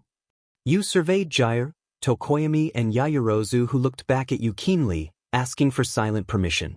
A sigh escaped your lips as a small, affectionate smile pulled up at their corners. You couldn't say no to your Class 1A kids. "Sure. I think Bakugo means it more like an insult, but I agree it's pretty cute," you admitted. Nodding, you raised your hand in final dismissal. "All right, practice is over today. Reassemble tomorrow morning for an hour of practice before classes begin. Door open should be a good way to wake all the usual stragglers," you murmured to yourself as you turned from the students. You heard everyone say their goodbyes as they exited Jiru's room, and heard 3 sets of feet patter off towards their own respective rooms. Once you heard Tokoyami's door shut softly, you allowed yourself a quiet giggle before you let yourself into your own dorm. The sight that immediately greeted you was Eri dressed in her cat onesie, clutching Get Teddy Bear to her chest like her life depended on it. Her tired eyes widened slightly as she caught sight of you, and she stood from her spot on the floor and pattered over to you with an uncertain look on her face. Heart sore at Eri's expression, you kneeled down and opened your arms to her. It had been around 3 weeks since Eri had been living with you and Aizawa, and around 1 week ago, Eri finally felt comfortable enough to approach you for cuddles. The girl still didn't smile, and laughter was a no-go for now, but the way her expression would lighten and her eyebrows would unpinch themselves when she was feeling content made you feel like you just won 30 wars. Eri felt warm and soft in your arms as you wrapped yourself around her. She let out a content sigh and nuzzled against your chest, hands limply hanging over your shoulders. You smiled and squeezed gently before lifting her up from the ground and into your arms. Supporting her bottom, you straddled her against your hip and rested your cheek atop her head. Her teddy remained pressed between your body and her own. "Good evening, Eri Berry. Are we all ready for bed?" Eri hummed quietly in response. "Yes, Miss LN. Mr. Aizawa helped me and brushed my hair for me." She pulled away slightly, using a small hand to grasp at the bottom ends of her hair, lifting them to your eye level for inspection. "I like it when Mr. Aizawa brushes my hair. It feels nice." Your smile grew wider as you listened to Eri talk so comfortably about her experiences with Aizawa. Of course, you didn't expect any different. As uncaring as he came off on the daily, it didn't take long for anyone to realize that his adoration for children was innate. He denied being a fatherly figure to anyone young and impressionable, but gods, he was such a dad. "I reckon Mr. Aizawa gets lots of practice with his own hair, don't you think?" You grinned mischievously. Eri's wide-eyed expression relaxed, and she nodded with a quiet hum of agreement. "Mr. Aizawa's hair is really soft." She leaned closer to your ear and whispered, "I touched it when he was napping today." You let out a short gasp and reached over with your free hand to tweak gently at Eri's nose. "Lucky duck." Eri looked content as she nodded before nuzzling against you once more. You carried her to her bedroom, the smallest room that was supposed to be purposed as a shared study. Both you and Aizawa never elected to use it, and until Eri had arrived, it had only been used as storage for empty boxes and books the two of you were never going to read again. You had both cleared it out in no time and managed to set up a bed, a tall boy of drawers for Eri's clothes, and a wooden chest full of toys and activities for Eri. Aizawa had bought a lot of cat-themed goods for Eri, and you didn't know whether to squeal at how cute Shoyuta Aizawa was, or whether to sigh in exasperation for the terrible taste in clothing for a young girl like Eri. Eri, of course, was enamored with the pro-hero who had taken part in saving her from a terrible life with the Yakuza and their ploy to market a quirk-erasing drag.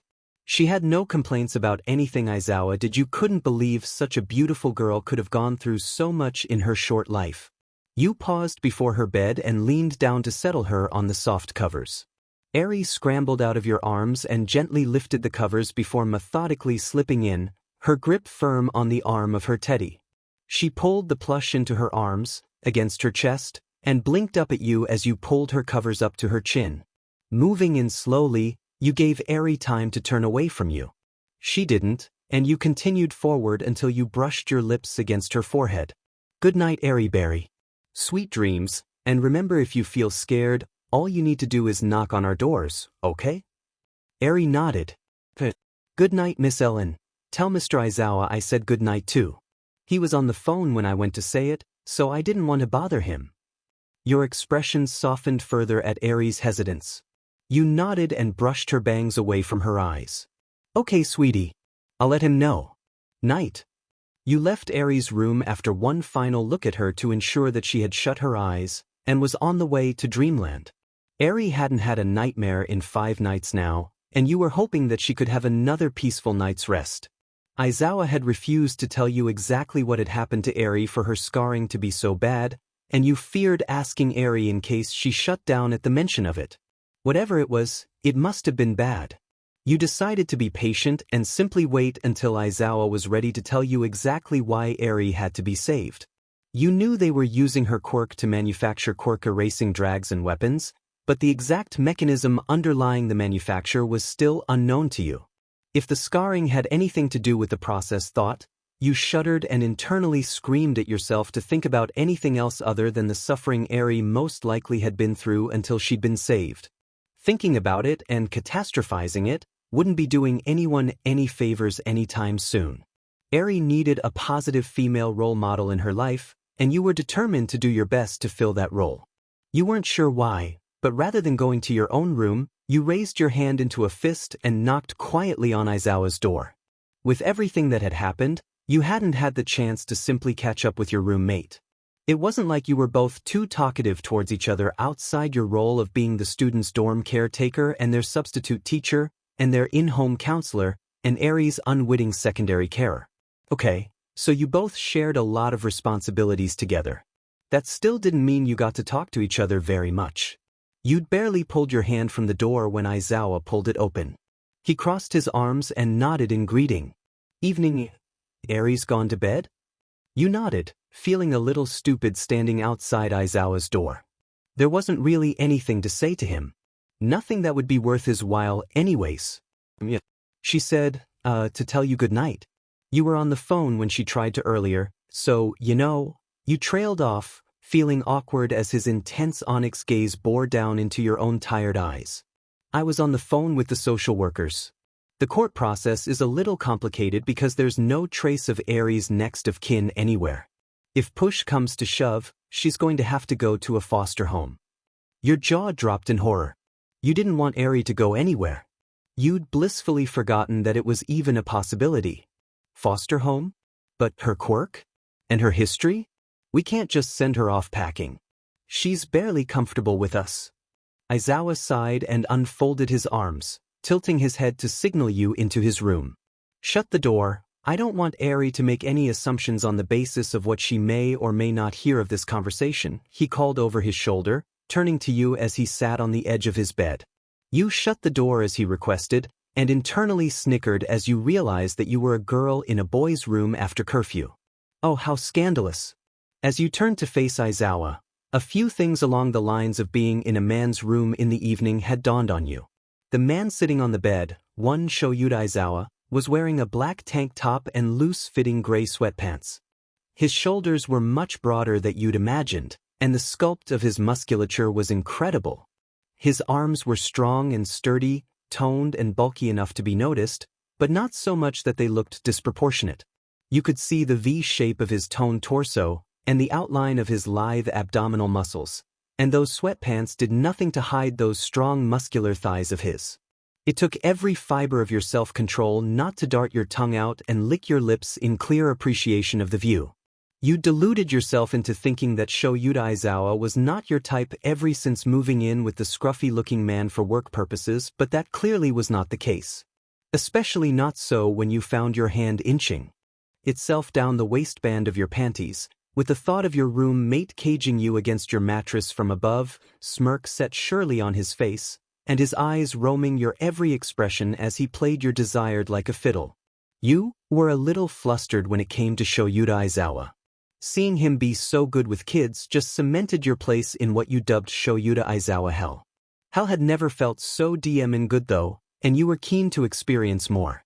Except, looking into Aizawa's tired, unimpressed gaze had you realizing very quickly that he was most likely not interested.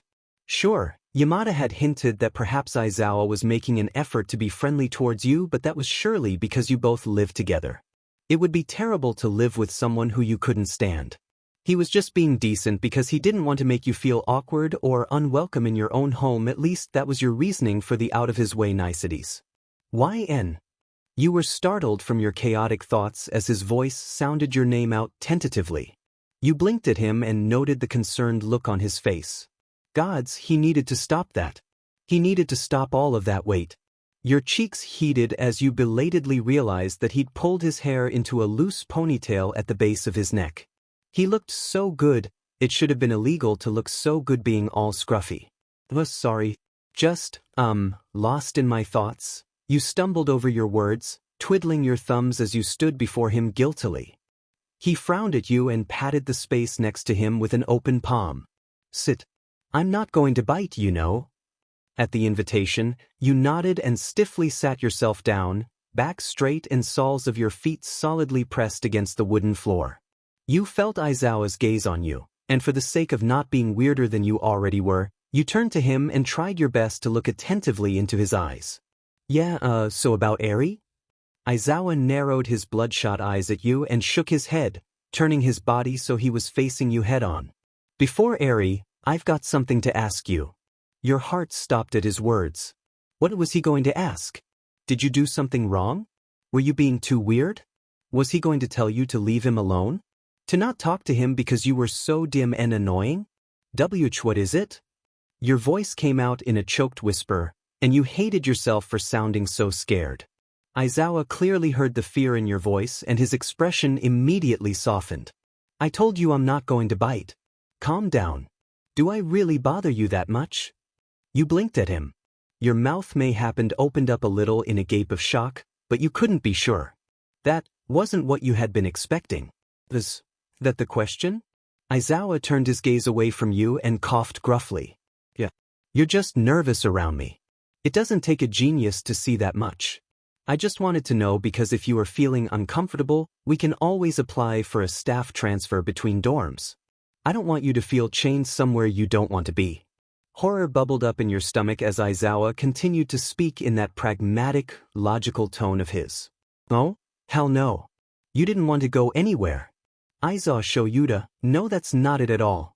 You didn't know what had compelled you to address him by his given name, but the clear expression of relief that flooded his tired face made your own cheeks feel warmer than they already were. You shook your head. I really love my job, and I'm really learning a lot here in Dorm 1A.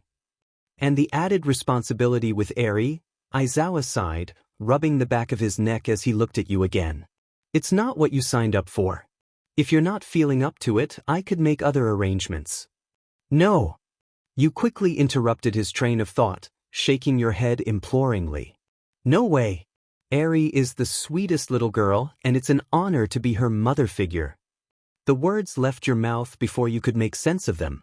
It wasn't until you'd actually spoken them that you realized exactly what you were to Eri, in the grand scheme of things. You, in the 3 weeks you'd been looking after her, were her mother. Aizawa smiled at you. He actually smiled, and it was beautiful. That's good, because the courts want Eri to go to a good family, and I've put us forward as her primary guardians. Your world stopped at his words. Wait, what do you mean? You had to make sure what you'd heard Aizawa say was right. He had the decency to look sheepish as he refused to meet your gaze. It was the most logical step forward. I'm the only one who can keep her quirk under control, and you're the only one she seeks out for emotional comfort other than myself. I may have started an extended logical ruse in the court of law for the sake of giving Eri a permanent home. I just need your help to get us over the figurative hurdles, so to speak. Your heart thudded loudly in your chest, so loud that you could barely hear anything but your own anxiety thrumming in your blood. Extended logical ruse? You whispered, eyes wide as you noticed Aizawa's hand in the pocket of those sweatpants you'd just been admiring. Eyes locking back with his, you noted that his expression was one of pleading now. It was clear that he wanted Eri with him more than he was ever willing to let on. So he was attached as well. That was no surprise to you. He was a sweet, sentimental man who liked to show the world he didn't care, all for the sake of protecting those who meant the most to him. He pulled his hand out of his pocket, and between his thumb and index finger, he held a beautiful white gold ring with a small glistening diamond decorating the center. Your eyes widened and you shook your head in disbelief. You liked him. You might have been infatuated with him, but this was too much too soon. I might have told the social worker we were engaged to be wed in 2 months' time. Play along and I'll compensate you for everything. Please. You bit your bottom lip, confused but strangely compassionate. You wouldn't lie unless you really wanted her with you, would you? You whispered. He nodded and held the ring out to you. I made a promise to this little girl and I'm going to keep it. I told her that she's safe with me, and so she will be safe with me. Your gaze flickered between the ring and Aizawa's determined expression. You shut your eyes with a heavy sigh and reached out for it. What did you have to lose, after all? Maybe playing pretend fiancé wouldn't be so different to what you were already doing. You were already living with him and helping him take care of children you were both emotionally invested in. All you had to do now was marry your roommate who you had a huge crush on, and then guarantee Eri's stay with Aizawa. Whatever happened to you afterward would be completely up to Aizawa. Emotions be damned. Your selfless nature threatened to hurt you as your fingers closed over the ring. Alright, I'll play my part in this logical ruse. For Eri's future. For her happiness. And for the chance to experience life as Aizawa's partner, fake it may be, but this was most likely the closest you'd get. Aizawa let go of the ring and let out a shaky breath. Thank you. And I'm sorry. You shook your head as you shakily slid the ring on your finger. What surprised you was the fact that it fit perfectly. Don't be sorry. I'm happy to do what we've got to do to keep Eri safe and happy. I told you I'm her mother figure. I intend to play the part genuinely and at my fullest capacity. Even after the ruse was to end. Oh, and Shoyuta? Yes. Your plan's not logical at all. Just saying. Aizawa groaned, and his grumpiness brought equilibrium back to your world. If only for a few minutes before the gravity of the situation you were going to be facing moving forward pulled you back to a startling halt once again. We're going to Mrs. Aizawa in around 2 months. Holy shit! Hizashi screeched so loud that Shoyuta visibly winced before shooting him a pointed glare. This show of hostility did not deter his friend as he continued to freak out emphatically at his teacher's station, which was conveniently located right beside his own. You gave her a ring? You told her it was a logical ruse? Are you a effing moron, Shoyuta? The erasure hero frowned, and then offered a serious shrug. Shut up, she's right there. And honestly, I don't know anymore. I turn into a fool when I'm around her. Yeah. Hizashi rolled his eyes at Shuta's oblivious nature when it came to interpersonal relationships. That might be because you've got the hots for her, but you lack the capacity to understand normal human emotions and their effects on everyday cognition. Shoyuta frowned at the voice hero, feeling put out at his blunt criticism. Of course he knew that he didn't really care about what anyone thought of him. It wasn't his life's mission to be the most well-liked person in his social circle, but there was something about knowing that he could potentially be a complete dickhead to you without even realizing it that grated at him wrong. She said she'd do it. He defended himself, voice gruff but muted. After all, you were on the other side of the staff room discussing what seemed to be Monoma's sociopathic tendencies and the need for some monthly court counseling with Vlad King just in case. Shoyuta shook his head and tilted his head slightly so that he could look at Hizashi as he spoke. She wants Eri to be happy. Hizashi nodded, a pensive look on his usually excitable features. "You know, you're a really good guy, man," he sighed and leaned back, his hands stretching to scratch the back of his neck sheepishly. "Just tell her how you feel. I mean, she's already living with ya." Shoyuta shook his head, clasping his hands together as he snuck a glance your way. His almost choked on his spit as he locked gazes with you from across the staff room. What were the chances that you would be looking right back at him in that moment? It was like fate was conspiring to turn him into the world's biggest fool. He internally scoffed look at him, thinking about illogical concepts like fate. "Oh shit, Eraserhead, looks smart, she's comin' right on over here." Hizashi, to his credit, looked incredibly natural as he bopped along to music that was most likely not even playing from his ever-present headphones. Shoyuta gulped and steeled himself, his apathetic mask firmly fixed while his heart pounded louder and louder in his chest with every step you took. Watching you close the distance, he took in your hesitance as you clasped your hands before you, knuckles white and gaze skittish as you looked anywhere except right at him. "Aizawa, I've emailed you some, reports regarding the, progress Class 1A is demonstrating pertaining to their mental state and fitness for practical application of heroics on the field." He watched you as you spoke and couldn't help but notice the slight bags under your eyes.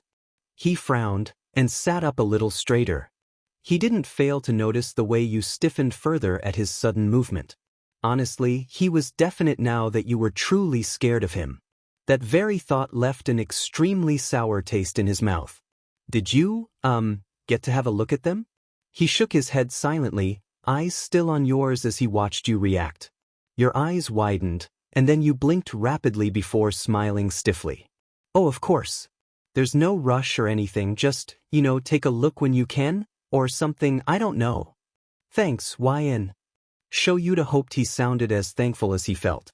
He was worried about his students, and having a specialist counselor living in with his students was an incredibly resource for their recovery. Adversary after adversary, it was pretty much a miracle that all of his students were still on track to becoming incredibly pro-heroes, not that he would ever admit that out loud to their smug little faces. His toes curled as he tried his best not to say anything to set you on edge or even more on edge than you already were. "You look tired." A smug sense of satisfaction came over him at the snort of amusement that left you at his observation. "You're one to talk, Shoyuta." The cheeky smile you shot him pierced his heart with a happy giddiness that filled him from the inside out. It was weird. As you turned to make your way towards your office space once again, Hizashi nudged Shoyuta with a muted chortle. "Oh my god, look at your face. What a dopey serial killer grin." Shuta's face immediately fell. "Shut the hell up and mind your own business, Hizashi." "Hey, don't be like that. Also, I have an idea. If you really want to show her how much she means to ya, Semir, I'll write it down for ya."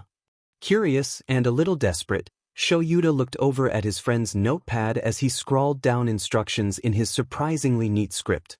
The Erasure hero's eyebrows rose higher and higher with each line he read, and by the end of Hizashi's mad scrawl, Shoyuta was ready to ball the piece of paper up and hurl it into the nearest waste basket. "No," he deadpanned. "That would mean my students would know what I did, and that would, quite frankly, be the worst." Hizashi grinned. "Not all of them have to know. Just the band." Shoyuta rolled his eyes and snatched the piece of paper off his friend's desk. He got up abruptly and grabbed for his teaching packet, filled with announcements and information about the students' work studies.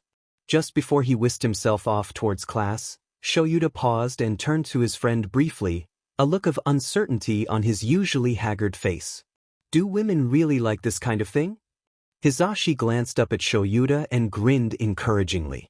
"Women love it. Trust me." The day of the culture festival was finally upon you, and Eri's ruby eyes were bright with anticipation as you brushed her hair before she was on her way with Mirio Togata.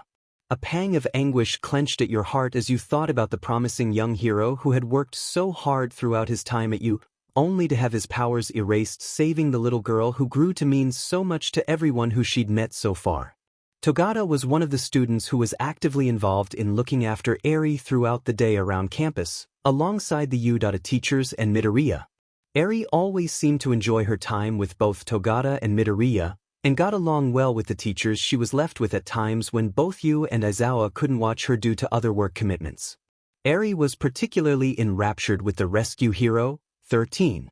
13 had been the one to graciously pull Eri aside during one of her many breakdowns about her villainous quirk, telling her with so much kindness and patience that her quirk had the potential to save lives, just like 13's. Just because her quirk was used by others to do bad things didn't mean that Eri was a bad person. You were so grateful to 13, and you knew Aizawa was too. Eri seemed to carry herself in a lighter air after having had that talk. Clearly, it was something that she needed to hear from someone who could relate to her extremely valid worries. Miss LN, Eri called softly, bringing you out of your deep thoughts. You blinked and leaned forward, smiling at her through the mirror's reflection as you finished brushing her hair. Are you going to the festival as well? You nodded. Wouldn't miss it for the world. You were also discreet crowd control, an extra layer of security to diffuse any tensions that could potentially burst out into confrontations during the festival. Members of the public hardly knew who you were and what your quirk was, so Nizu clearly wanted to utilize your abilities to the fullest during the public event. Aizawa had wanted to be part of the security details himself, but was elected to remain by Eri's side throughout the festival in case the exposure to so many different people all at once set off her quirk through mechanism of stress. You remembered how Aizawa folded his arms and frowned so deeply he was almost pouting when he'd learned that he had to actually be among the frivolity for the first time since being a student. He'd been in a foul mood until Eri had shyly approached him and cuddled into his side on the couch, telling him that she was excited about seeing the festival with him. His deep-set scowl had immediately softened into a puzzled frown at the clear enthusiasm pouring through in Eri's otherwise understated quiet voice. Shoyuta Aizawa was truly smitten with his soon-to-be daughter. You found yourself wearing a dumb soft smile on your lips at the thought of Aizawa as Eri's legal parent. It would be the best possible outcome for both the little girl who had suffered so much and the lonely man who clearly had so much love and care to give. Not to mention that fact that Eri Aizawa would end up being your legal daughter as well. Heat rose to your cheeks as you patted down Eri's dress before helping her wear her little satchel across her chest. The little girl had no idea what Aizawa had told the social workers, and she also had no idea that both you and Aizawa were legally petitioning for full parental responsibility over her in the next couple of months. All Eri knew was that Aizawa was strangely busy every time you were around her, and that you were suddenly feeling very sleepy and going straight to bed whenever Aizawa let her cuddle up beside him to watch evening cartoons until her bedtime. In all honesty, life as Aizawa's roommate since he gave you that diamond ring and shamelessly asking you to pretend to be his wife was a little awkward. You were fighting your true feelings for him, attempting to keep them at bay so that you didn't accidentally creep Aizawa out with the true enthusiasm you felt about potentially being able to feel his lips against yours at the eventual wedding. Gods, there was going to be a wedding, at least you thought there would be? Maybe Aizawa was just going to take you to the births, deaths, and marriages registry and simply sign a marriage contract with you? You couldn't help but frown as sudden disappointment filled you like a chilled breeze. It seemed like the most logical approach to the whole fake marriage thing anyways. What use would there be in spending all that money on an actual wedding if you two were going to just get a divorce once the children's court proceedings were complete? The disappointment of that realization settled into the pit of your stomach, and suddenly you didn't feel like leaving the dorm at all. Well, that sure escalated quickly. You couldn't help but think to yourself as you began to wallow in the depths of your self-imposed lonesome misery. Of course that was what he was going to do. You shouldn't have even allowed yourself to think or even imagine otherwise. Miss LN. Eri's voice brought you back to reality, and you forced a smile on your face, hoping to the gods above that it looked genuine enough for Eri to accept. Grateful to her when she nodded back with a twinkle in her eyes, you let her tug you towards the door. I think Mirio is waiting in front of the building. He's going to take us to the festival. Awesome. Lead the way, pretty bean. You winked at Eri and allowed her to grab a firm hold of your hand, tugging you forward with her small strides. You slowed your own pace so you could remain half a pace behind her, a fond smile fixed on your lips as you noted just how excited the little girl was about the whole affair. Izuku's going to perform with his class during the festival. Eri squeezed your hand slightly as the two of you made your way through the first-floor student common room. Weaving between the furniture, you noted that all of Class 1A were already out of the dorm. That was definitely a good sign. Everyone was most likely making final preparations for their festival performance. I can't wait to see it. I'm a little scared though. You frowned slightly at the clear trepidation in Eri's voice. You gently squeezed her hand in your own, tone warm as you spoke quietly so as to not startle her. Mirio and I will be right there with you. It's okay, you're safe and we're all going to have the best time. I just know it. Eri looked up at you, hope glistening in her eyes.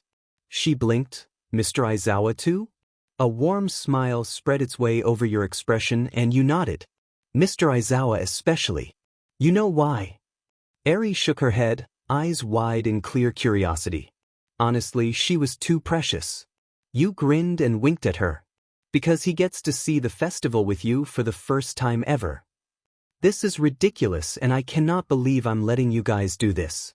Shoyuta frowned at his grinning students.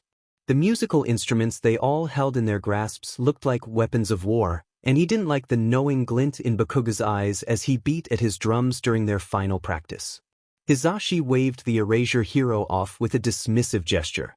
Come on, Eraser, don't be such a wet blanket. If you're gonna propose, do it in style. Yeah, I agree with Present Mike. Kaminari offered the voice hero a thumbs up, only to tuck it back into his fist as he withered under Shuta's immediate glare. Don't encourage him. Don't forget who assigned your extra credit work. Sorry, sir. Shoyuta sighed and shook his head, shutting his eyes as the back of his head and neck tensed up from the impending stress that their performance was going to bring him. Why had he let Hizashi talk him into this again? All right, little rock stars. Who are you calling little? Are you looking down on me? Bakugo somehow managed to scream and growl at the same time, and Shoyuta was loath to outwardly express the fact that he was very much impressed he didn't know anyone had the capability of doing that. His students never failed to surprise him. Jairu rolled her eyes. No one's trying to deflate that impossible ego of yours, Bakugo. Chill out. Fine. To Shuta's surprise, Bakugo didn't argue the point any further. Rationally, he didn't have any reason to argue in the first place, but the simple fact that Kyukajairu was the reason everyone was saved from Bakugo's angry tirade this time was alarming in a good way.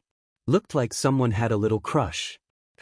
Not that he could be one to talk, harboring feelings for you for months, only to blurt out he wanted to be part of a fake marriage with you for practical reasons. If only he could use his quirk against himself to erase himself from existence, then he wouldn't have to deal with the mortification that came with knowing how much of a fool he has been around you. Alright. Anyways, you guys know the plan? Any questions? Hizashi asked as he warily eyed Bakugo. Tokoyami shook his head. It's simple enough. Not sure why we're doing this all of a sudden though. The avian-headed boy turned toward Shoyuta and raised his eyebrows at him. Is this a prank? Shuta's jaw almost dropped at Tokoyami's candid question. He couldn't blame his students for thinking he wasn't being serious about this whole proposal thing. Honestly, it wasn't his style to announce something so personal so publicly. Not to mention the fact that getting married for a loner like himself didn't appear to be much to his style either. No, Shoyuta sighed, this is real. Yayorozu frowned. Mr. Aizawa, how long did you? I never thought? It's all kind of sudden, don't you think? Shoyuta could feel Hizashi's glare on the side of his face. Flux could kill. It is what it is. He waved his hand dismissively before turning away from them and heading back out into the festival. I'm trusting you to do well. This is important to me. Now that he could feel everyone's puzzled stares on his back, he wanted nothing more than to hide away from the world in his sleeping bag and just go out to his nightly patrol. Everything was getting complicated because of his sudden irrationality. This is why feelings are the worst. Suddenly, his phone rang, and he checked his messages only to sigh in exasperated relief. It seemed Midoriya ran into some trouble on the way to school. Why he wasn't already on campus was yet to be found out. Aizawa was glad for the distraction.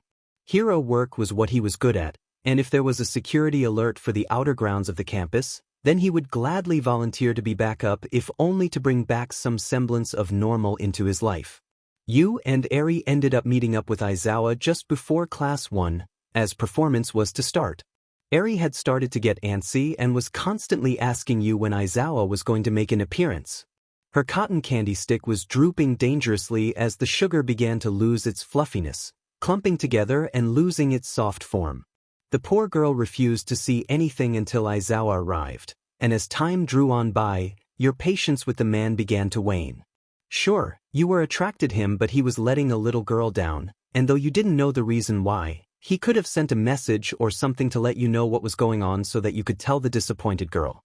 Yamada shuffled you, Eri, Aizawa and Mirio into the auditorium towards the front of the stage. He eyed you worriedly, and when he caught your eye, he smiled warily. "You okay, pretty lady?" You sighed, shoulders slumping as you shrugged. You refused to speak with Aizawa when he finally met up with you, and both Mirio and Eri could feel the tension between the two of you until you made up a half-baked excuse about feeling tired to placate the kids' worry for your sudden quietness. Of course, under your short glares, Aizawa had to have known that you weren't exactly impressed with how flaky he was. Trouble in paradise? You could say that. Not to mention that he was dragging you into a marriage that was going to be broken apart when he got the legal outcome he wanted for Eri's guardianship. You truly wanted what was best for Eri, and you were glad that you could help in providing her a stable and loving home, but you couldn't help but think of the personal cost that you would have to pay. It was only human, after all, and there was a limit to selflessness. "I'm fine." You sighed, waving Yamada off. "I'm excited about the kid's performance." Yamada made a face at you, disbelief written all over his face. "Yeah, I can see the excitement pouring out of your soul from this angle." "Shut up, Yamada." You deadpanned under your breath. He blinked at you and simply rested a gentle hand on your shoulder before squeezing. "Sorry, YN. I really hope this performance lifts your mood." His eyes flickered towards Aizawa, and you glanced at the man holding Eri's hand. He looked bored at first glance, but the longer you looked at him, you realized there was something off about him.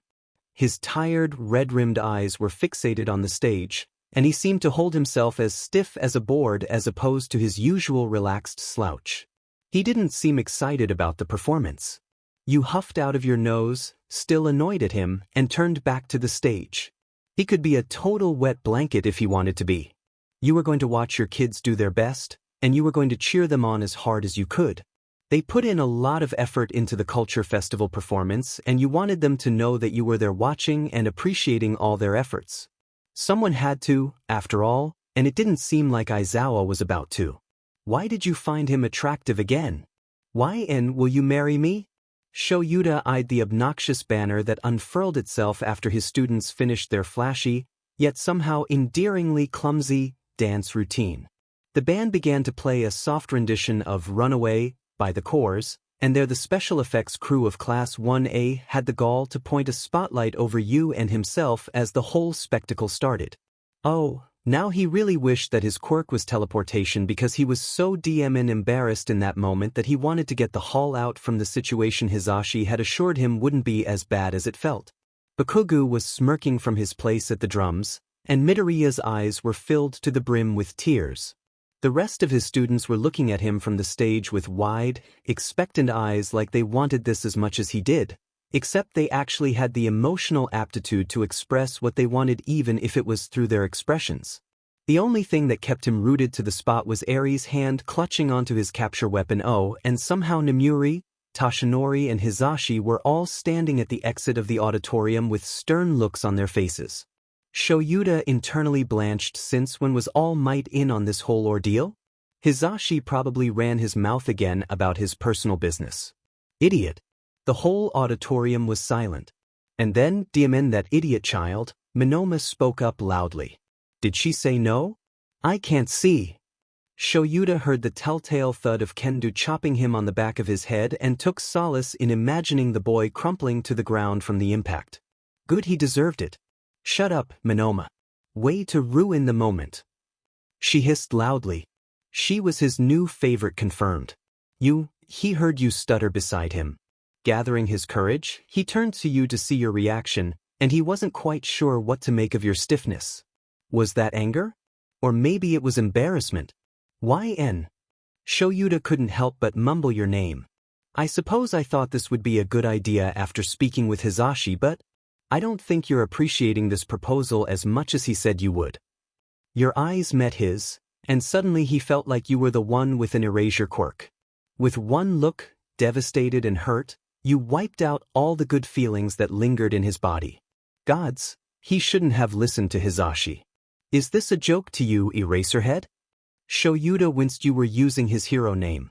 You were livid. He shook his head, trying to keep the panic out of his tone. The one time he wanted to express himself, and he completely effed it up. He couldn't imagine how shit his students could feel once they learned they took a very active part in messing up his negative existing love life. Quite the opposite. I wouldn't allow such a public proposal if I didn't want everyone knowing exactly what we're going to be. He cut himself off as your tears finally began to trail down your cheeks. He heard Eri whimper. It was a shame. She just smiled and laughed for the first time only a few minutes ago. He felt bad for her. This whole thing was all his fault. Why make a big deal of it when all you're gonna do is end it all as soon as you get what you want? Shuta's eyes widened. What? Is that what you really thought? He turned to you and shook his head, ignoring the murmuring students, staff and visitors around him as he looked into your eyes. Time to be brave and tell you exactly what he meant by his proposal. I said that because I was afraid. Afraid that he was forcing you into something you didn't want to do. Even now, he was afraid that you didn't want anything to do with him, but your reaction, that had to mean something. The tears had to mean something, and the way you winced at the idea of it all ending even before anything began. It had to mean something. Shoyuta took a deep breath and stared into your eyes, blinking a few times because the stress he felt had his dry eye acting up. I wouldn't ever ask you to marry me if I intended for it to end. That would be the height of illogical, given that I've got feelings for you. Shoyuta paused and suddenly felt his throat tighten as he finally asked you the question himself. Properly. So, will you marry me? He didn't think any feeling in the world could top the relief he felt when you gave him a timid nod before letting out an embarrassed laugh. Fine. You're really bad at emotions, Shoyuta. He couldn't help but snort in equally embarrassed laughter as he looked away sheepishly. Gods, it was true. Being around you turned him into a complete and utter fool. Yeah. It's really not my thing. Sorry. A few days had passed since the proposal, and you stumbled back into everyday life as best as you could. The only difference now was that Aizawa had literally confessed in front of everyone during the culture festival that he had romantic feelings for you, and now you had to live with that knowledge as his roommate. Things were, quite admittedly, a little bit awkward. For you. Not for him, it seemed. Aizawa was living his life as if the whole proposal didn't happen. Honestly, the only thing that had changed between the two of you was the fact that he greeted you with a stunted, lethargic wave of his hand rather than the barely there nod that he used to if he was feeling generous. Hey, Miss Sunshine, could we get on with it? I've got places to be in half an hour. You blinked at Bakugo, lips turning down into a stern frown. On a school night? It's already 8:30. Curfew's at 9:30. You raised your eyebrows at the firecracker sitting before you. Wait, you're not planning another one of your scuffles in the training fields again, are you? Bakugo groaned and slid down further on the sofa, eyes flicking to Aizawa, who was sitting at the kitchen counter with Eri with her coloring. The erasure hero paused his idle shading on the all-might drawing that his little charge had kindly offered to him that evening to shoot his hot-headed student a warning glare. You'll get more than house arrest and chores if you pull that stunt again, kid. Even you winced at the threat laced in his tone, turning pleading eyes to your troubled student. He let out a huff at your expression and rolled his eyes. Yeah, I'm not a dumbass. I'm not gonna get kicked out for something stupid like that. I was just talking about going to sleep. Overcome with silence once again, you blinked blankly before wording your next question as carefully as you could. Do you often sleep so early? Bakugo, much to his credit, simply crossed his arms and glared at you with a curt nod. I'm usually in bed now, right after homework, but I've got to fix my DMN issues here with you on Thursdays until I'm fucking awesome again. Language, Bakugo. Aizawa called tiredly from beside Eri. The teen had the sense to wince as he realized that he was potentially corrupting a young mind with his filthy language. Not very heroic of him. Sheet, sorry. Bakugo. Aizawa barked again, and you had to stifle the giggle that threatened to bubble its way out of your mouth. It was hard to keep your cool when you got to watch Aizawa get all protective with your daughter. You're getting all red again. It's because of Mr. Aizawa, isn't it? Heh. But Kugu ignored Aizawa's reprimand and turned on you with a knowing glint in his eyes.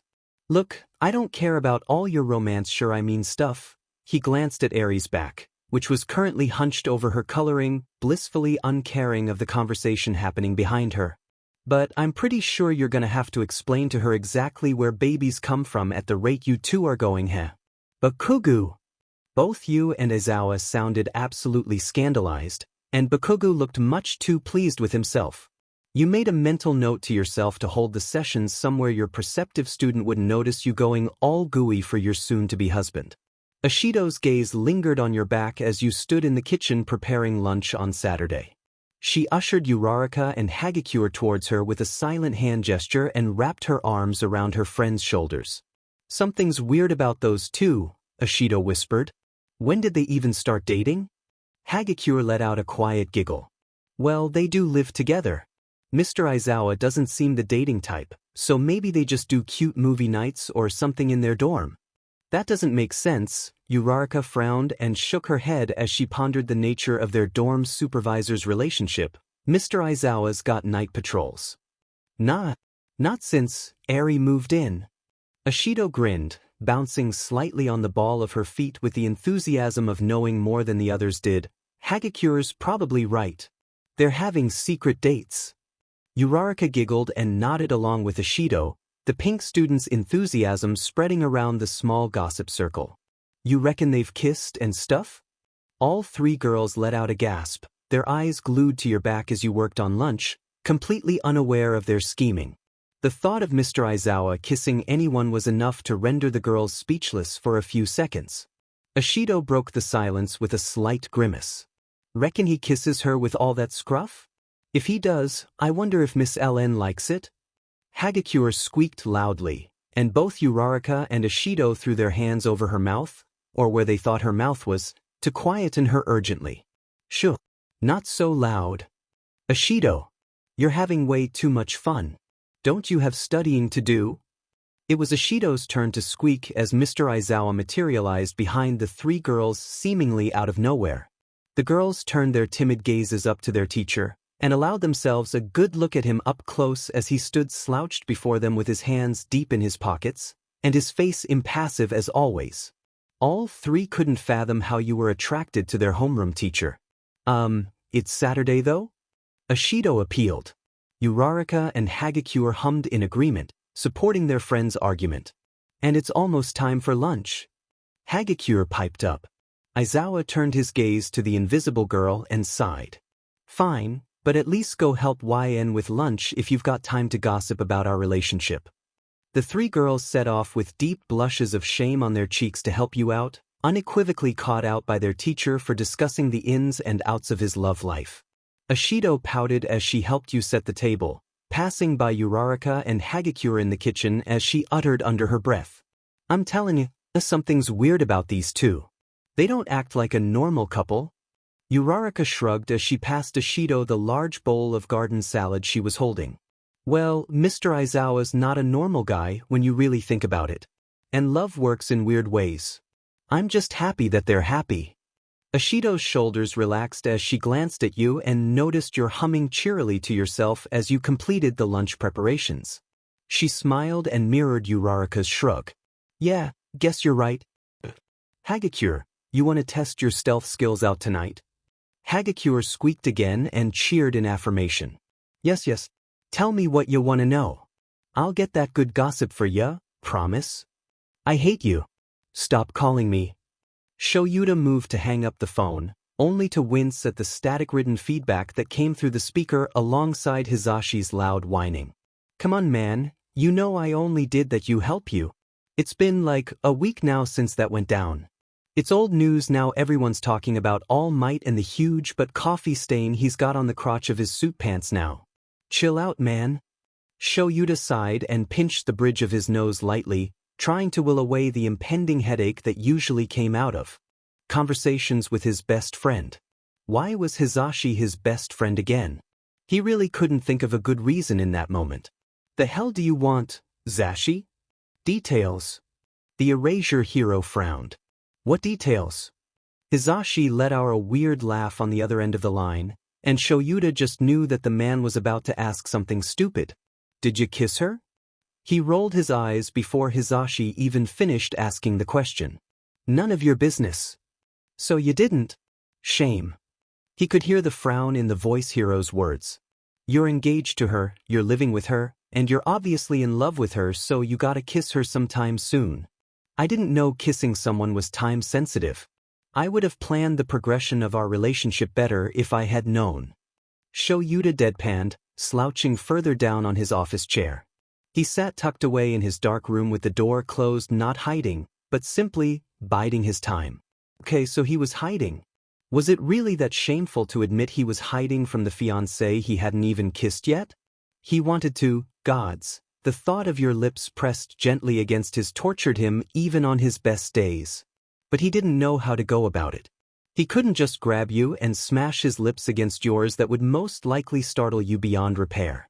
He was already antisocial as it was. Adding SXL harassment to his list of not-so-social traits wasn't something he thought would be very conducive to the situation. His students were also starting to question the nature of his relationship with you, and for some reason that rubbed him the wrong way. He didn't want anyone to even have the opportunity to question how genuine his feelings were towards you. He'd never felt so lost around a person like he did around you, and usually feeling lost felt terrible, but with you it made him grin when he hoped no one was looking. He felt weightless, and enjoyed the thoughtlessness that came with the bliss of your smiling image. He knew he loved you.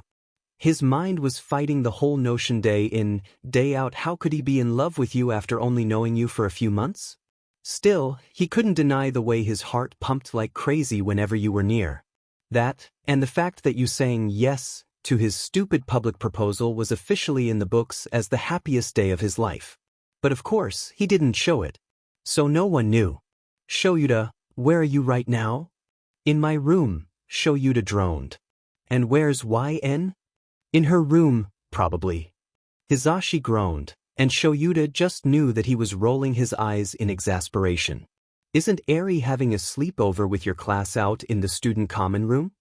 Shuta's heart rate picked up as he immediately realized where Hizashi was going with his questions. Yeah. Which is exactly why I can't go out there. Why not? No one's around to interrupt. It's a Saturday evening, and there's so much SXL tension between the two of you. Come on. At least go out there and ask if she wants to sit with you on the couch and watch a movie. Shoyuta bit the inside of his cheek. He'd never felt so nervous in his life about anything. Even facing villains was more favorable than what Hizashi was asking him to do. He didn't want to be too forward. He didn't want to scare you away. You seemed timid behind your friendliness, and he knew very well that one wrong move could mess up his relationship with you for the rest of his life. He wanted you to be happy with him. Ask her about the movie. Shoyuta relented, eyes narrowing as he spoke sternly into the phone. Nothing else. That's cool, man. Hizashi spoke gently from his end. The kiss will most likely happen tonight though. Don't force it or anything, but I reckon it's gonna happen. He added cheekily. Before Shoyuta could say anything, Hizashi said his quick goodbyes, good lucks, and then hung up.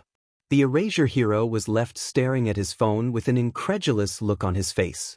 He didn't know what to think of Hizashi's closing comments, but before he left his room, just for good measure, he made sure to brush his teeth and kept a packet of mints in his trouser pocket just in case. Never in your life had you thought you would end up sharing a bowl of popcorn with Shoyuta Aizawa, but here you were. The movie that was playing on the screen was some romantic comedy that you'd already forgotten the name of, and Aizawa seemed to be having a much better time dozing off with his hand half dug into the bowl of popcorn rather than finding reason to laugh at the antics on the screen. And you could hardly focus on the movie when you were pressed against Aizawa's side with his arm over the back of the couch just behind your shoulders. The man had waited for you to take a seat before staring you dead in the eyes before shooing you over slightly, only to squeeze between you and the arm rest. You remained stiff beside him as he slouched into his usual position, having plucked the bowl of popcorn from your lap and transferring it deftly into his own. All of this had been wordless, And all the communication the two of you had done was all through bashful eye contact and stilted hand gestures. He was warm beside you, and part of you wanted to try and lean on him a little more just to see if you'd get a reaction out of him. Just as you were about to act on that whim, you caught sight of the actor and actress on the screen locking lips in what seemed to be an impassioned frenzy. Your body moved before your mind could tell you how stupidly forward you were being. You wanted nothing more than to receive some affection from Aizawa now that the two of you were officially getting married, but you didn't want to be a hoe and ask for it shamelessly.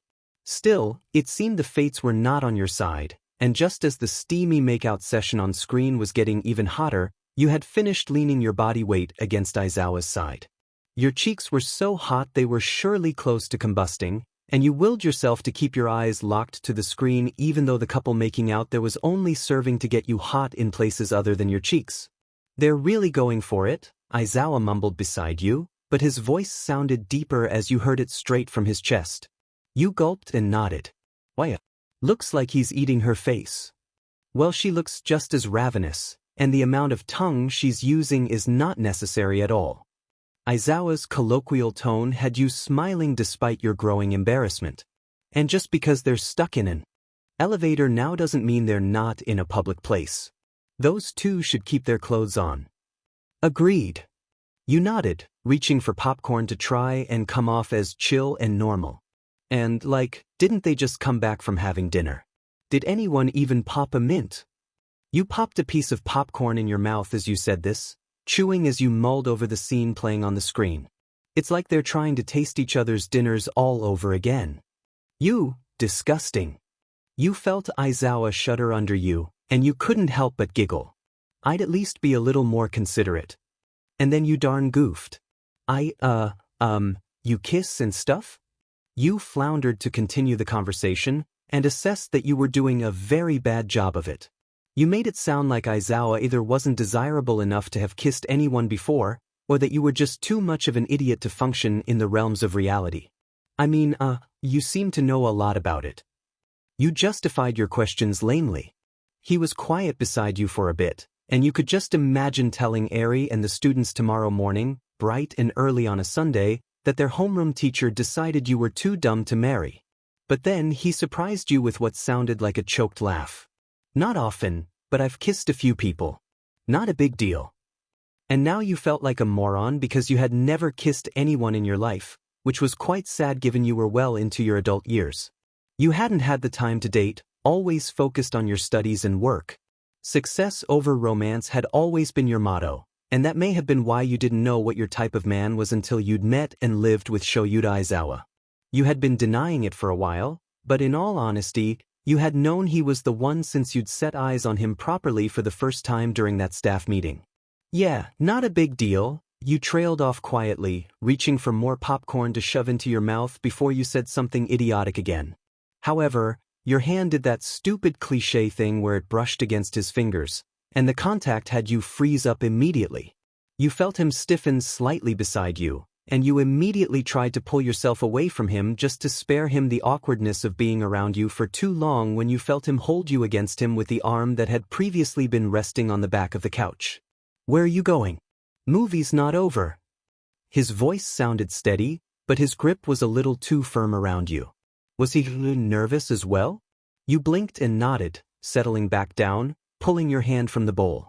You placed it onto your lap and kept your eyes on the screen. The movie had moved on, the scene changing to a bedroom one. The actors were half naked, and the man was pushing the woman onto the bed.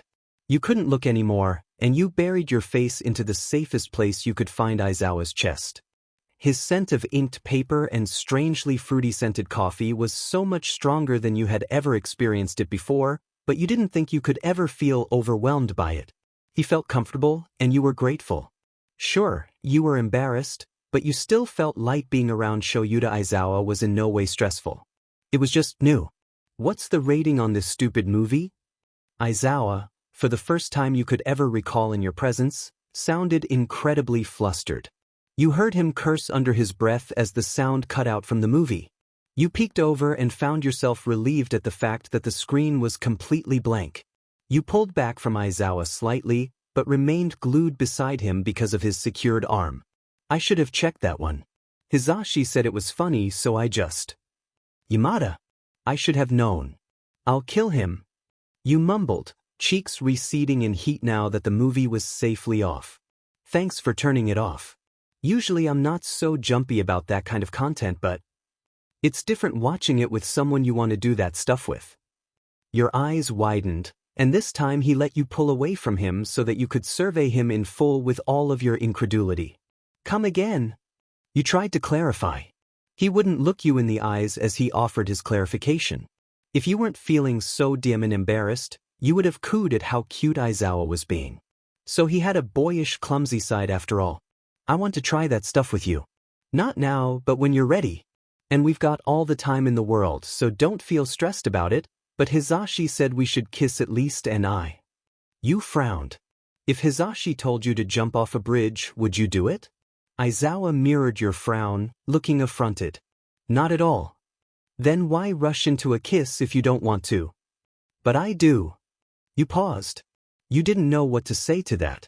Your eyes flickered to Aizawa's lips, and you didn't notice that your tongue had darted out to moisten your own in anticipation. You wanted to kiss him too. You scooted a little closer to him, unable to look him in the eyes as you used your lifetime supply of bold seductress in that moment. I don't mind if we kissed now. You shrugged, trying to appear nonchalant over the whole thing when inside you were freaking out all the way to the moon and back. You had just told Aizawa that you were okay with kissing him. You were the one to have suggested a kiss take place. And you said you didn't want to be shamelessly forward whoop-de-doo woman. Look at you now. He turned his body to face you, and his hands felt warm as they cupped your cheeks. The bowl of popcorn fell onto the floor with his movements, but neither of you could seem to care less about the resultant mess. It was just popcorn, you could clean it up later. Leaning in, he looked into your eyes searchingly, and you couldn't help but marvel at how soft he looked as he approached. Gone was the strict, scruffy teacher you had come to know. Gone was the stern yet caring father figure you'd come to admire and learn from. Gone was the Shoyuta Aizawa you'd imagined would never dream of thinking you anything more than a colleague. As his lips touched yours, softer than your mind could ever conjure in your late-night imaginings, you met a new Shoyuta Aizawa. You met the man who was going to love you in the dark of the night, holding you close and tender, with his arm wrapped around you, and his voice soothing the worries of your soul. There, as he kissed you slow and sweeter than you could have ever thought, you finally got to meet the man you had agreed to marry. It took everything in Hagikure's willpower to not squeal in delight and give herself away. She snapped a quiet picture of Mr. Aizawa and Miss L.N. kissing sweetly on their common room sofa, and slipped out the door before they could realize anyone was in their common room in the first place. As soon as she clicked the door shut, she rushed off to the student dorms to rendezvous with Ishido and Uraraka to spill the piping hot tea.